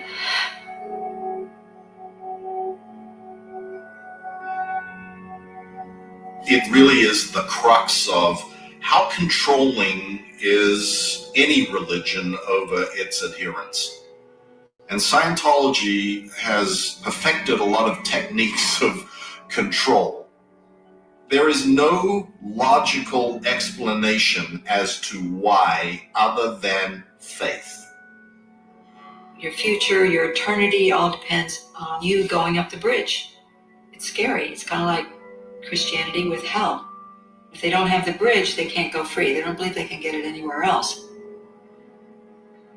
It's like brainwashing, really simple. I mean, that's a scary word, and it took me a long time to come to that conclusion that that's what's occurred. You take on a kind of a matrix of thought that is not your own. And I think that's how I and other people got involved and stuck through it for so long. Because when you're out, you look at it and go, what the crap was I thinking, you know? It's such a hard thing when you do wake up going, oh my God, because you have this wave of regrets. I just started to think that maybe my entire life has been a lie. You just don't see it happening to you. You justify so much. Cults, they prey on people, suggesting that, you should be able to think for yourself, and then telling you exactly how you have to think or get out. And if you get out, there will be consequences. Come on, Marty. Got anything to say? What's your name? Why don't you answer his question? Beat it. I see, get off my property, boy. The real sustained campaign began in early 2009 when I spoke to the St. Petersburg Times. And I've been hounded and hunted like wild prey. Is a policy of the Office of Special Affairs authored by L. Ron Hubbard. When somebody's speaking out against Scientology, investigate to find out who the instigator is. I start getting calls from the church, and they're really coming after me. They showed up at my mother's house. The feeling in the pit of your stomach, knowing that Scientology's chief dirty tricks PI was just on my mother's front step. They've tried to destroy me, there's no question. They create anonymous websites about me and smear me with a lot of garbage. www.whoistomdevok.com. Who is paulhaggis.com. Paul Haggis, the hypocrite of Hollywood. This guy's a sex pervert, or this guy's a drug dealer. In the meantime, survey carefully to find out what he most values and protects. Immediately draw up a 3-pronged program to threaten it effectively. I don't value anything more than Monique. That's why this campaign ended up on our doorstep. Was she there? I knew they had their goons around. And then the guy rolls down his window and I saw the truck and he starts filming and I go, okay, this is not good. What's going on? Oh, we're just doing a documentary. Documentary? Former Scientology deal. But it would probably be a good idea if y'all went ahead. Now that you got what you need, go ahead and leave the area. Sure. Okay. I don't know who these people are. I don't know what they're capable of. And now that I have my son, I have a little Louisville slugger I keep next to me. It's been nonstop onslaught for 5 years. I told you to leave. Get out of here. I'm leaving. You can't even defend yourself on this, can you? What's your name? I gave you my name, Marty. What's your name? Marty, I gave you my name. The people on Marty's doorstep were sent by Scientology because the church had branded Marty a squirrel, a term invented by Hubbard for former members who threatened church teachings. David Miscavige had you come all the way from San Jose. Let's go. Marty, you can't do that. Marty, I just did it. Look, that's my personal property. Yeah, that's right. I got arrested, man. I got arrested for grabbing this guy's glasses. You said don't look at her. You understand that? I heard her. Of course, the guy had been stalking Monique for 2 years. He looks like a leering pervert, like Norman Bates from Psycho. I didn't break his glasses. I just removed them from his face. They got it all on videotape from their surveillance house that was filming 24/7, 365 for 5 years across the street from us. Hey, Spark. This lawsuit with Monique Rathman. It's a brilliant legal strategy. If Marty sues, the church just says this is a First Amendment fight. This should not be in a court of law. But Monique was never in Scientology. She's suing David Miscavige and asking to depose him. And Scientology will do anything to keep him out of that situation.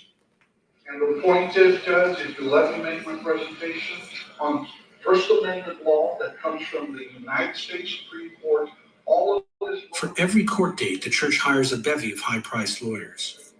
They are determined to use every legal trick in the book to keep Miscavige from having to testify about church abuses or whether the religion of Scientology is actually operated like a business, controlled by the whims of a single individual. Miscavige celebrated the ongoing expansion of the church, but he was hiding a terrible secret. The church's active membership has dropped to fewer than 50,000 people, yet the financial value of Scientology is soaring. And how about we just say 2013 is the year we went stratospheric. The church is making investments and buying valuable real estate all over the world. That financial clout gives Scientology enormous power. It's a kind of tax-free shell company growing past $3 billion in assets.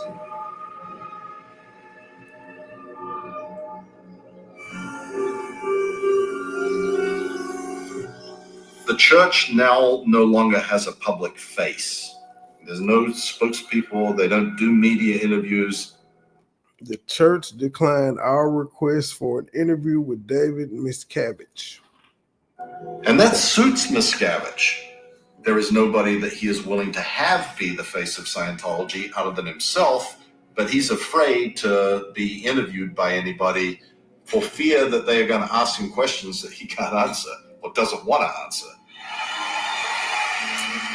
Where are the checks and balances on his power? There is none. So there are two things that could happen. One is the IRS would reconsider its tax exemption. The only other thing is that some of these celebrity megaphones could turn against the church. And Tom Cruise should be leading that chorus.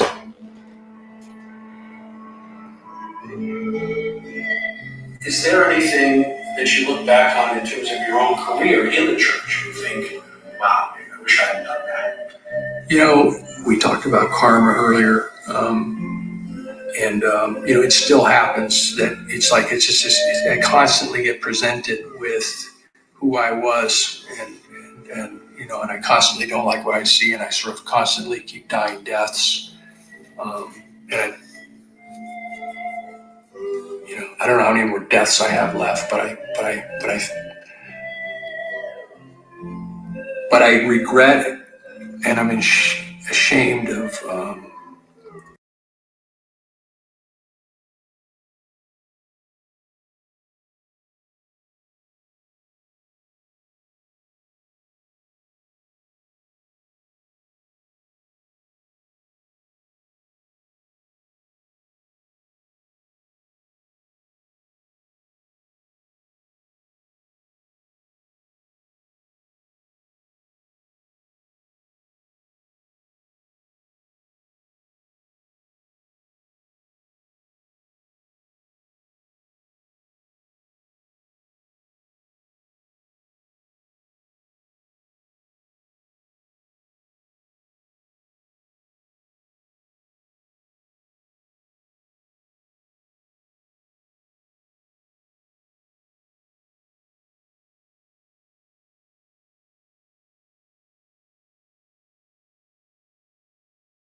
Oh damn. I don't know how I hit the button. When did the sound go out? Well, I don't know how long the sound's been out, but yeah, they ain't say nothing else. It's just they said the following declined or did not respond to requests to be interviewed: Tom Cruise, Tommy Davis, Greg Willer, Dave Miscavige, and John Travolta. Those are the last ones that declined to be interviewed, and they were saying they don't know, either the government should step in and take their tax exemption or the celebrities should come out and turn against them, which they're not, because just like with our religions, oh my goodness, a while ago, what's a while ago? Was a while ago? Like 5 minutes ago?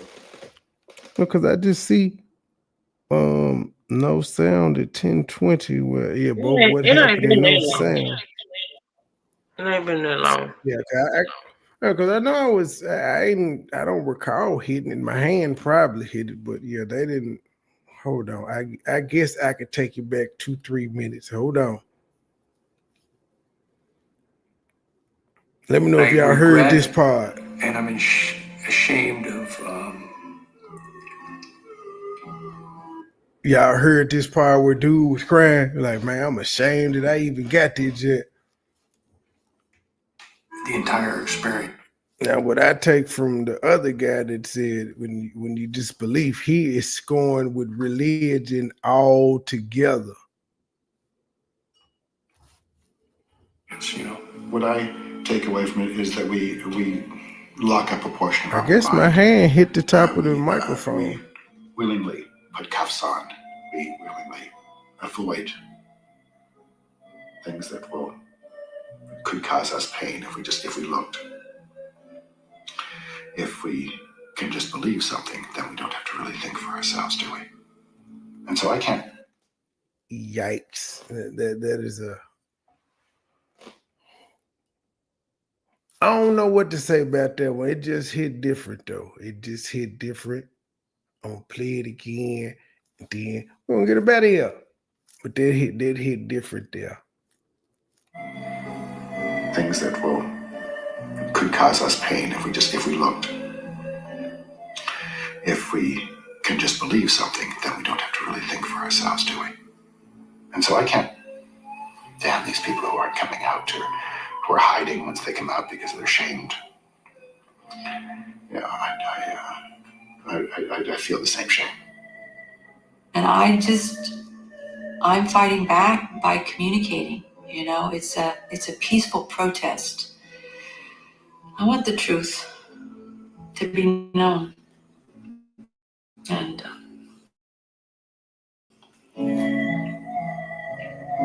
thank you. You're welcome. And that was it.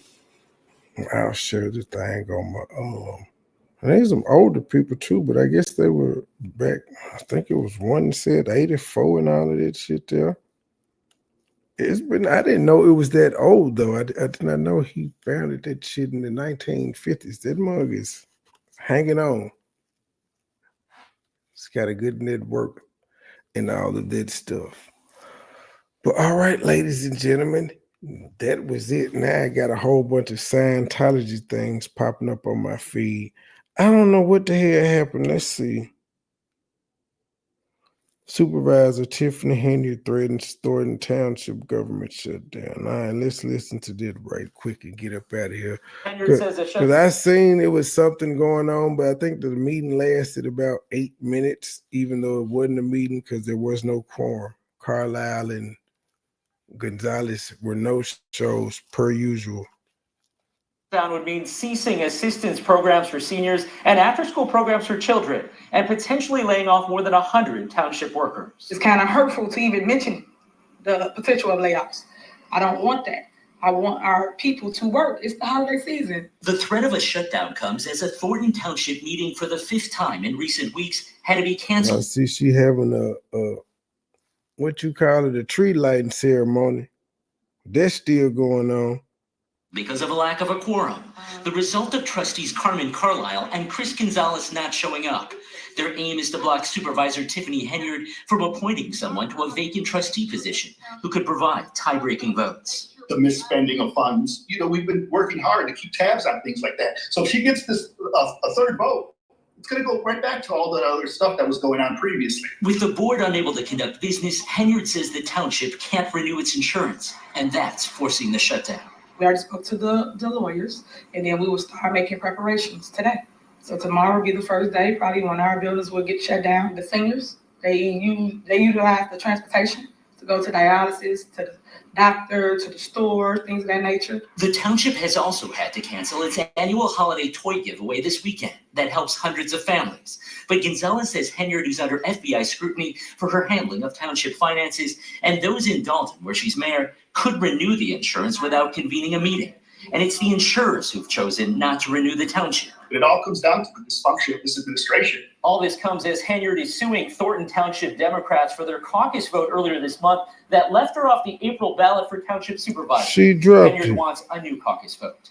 Watch breaking news on YouTube. Subscribe to ABC7 All Chicago. right, that's it. She dropped her lawsuit though.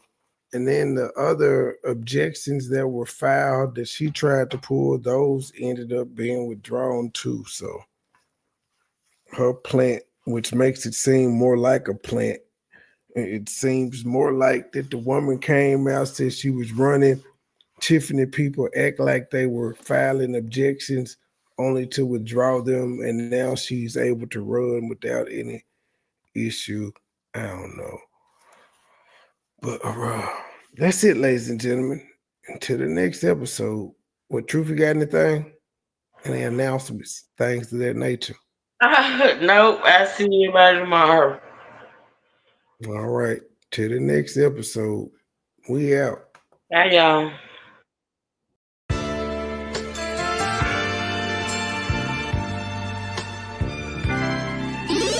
Never been a hoe, I stay on go, so what the business? Nigga talking reckless, shoot his bitch ass with the quickness. Now he bleeding, sorry, begging, asking for forgiveness. Bow, bow, bow, bow, bow, Limp Biscuit. All my niggas wildin', they done labeled us some misfits. Wake up every morning, 2 or 3, 5 in the Fitbit. Oh shit, didn't nobody come to see you old. It's some focus, shoot 100 shots, no reloaded. Master of the game, you would think I'm into coding. Memphis niggas spit this pimpin', mackin' like I'm golden. Ho, where my money, you gon' turn me to the old me. Stay high, first class flight, I'm in the nosebleed. Copy, cooking, whipping, shipping, till you count the proceeds. OG, I've been moving back niggas since 03. Low key, niggas hating, but they don't want no beef. State gang, true sippers, bitch, I bet we gon' eat. Get jammed, get a lawyer, make it bunny, don't speak. Pour up, I need some more, nigga had a long week. Shout out to my plug, he showed me love, he out in Long Beach. I'm too geek, walking by myself, but left with 2 freaks. Fool weed, nothing in their mouth and on they booty. Austin Power swag, yeah, baby, this is groovy. You can call me Money Boy, or you can call me Nudie. Hood niggas, churches, chicken, let me get a 2-piece. Top down, 2-seater, let me feel the 2 breathe. Gotta hold it steady, chopper, kick it back like Bruce Lee. Lately I've been in the zone, I guess I'm in my 2-3. Don't call my phone for nothing less than a QP. Feeling like the Migos, cause my bitch is bad and bougie. All my haters love me, all these bitches just some groupies. Came a long way, I like to introduce the new me. Standing on business like I'm king or like I'm Drewski. Call me Ron Island cause I like my love for choosy. When we link it's a movie, she busted like a Uzi. I love the way she do me, I beat it up like Uzi. She dancing just like Suki. Call me Ron Island cause I love my love for choosy. When we link it's a movie, she busted like a Uzi. I love the way she do me, I beat it up like Uzi. She dancing just like Suki. I never been a hoe, I stay on go, so what the business? Niggas talking reckless, shoot his bitch ass with the quickness. Name pleading, sorry, begging, asking for forgiveness. Bow, bow, bow, bow, bow, Limp Biscuit. Never been a hoe, I stay on go, so what the business? Nigga talking reckless, shoot his bitch ass with the quickness. Name pleading, sorry, begging, asking for forgiveness. Bow, bow, bow, bow, bow, Limp Biscuit.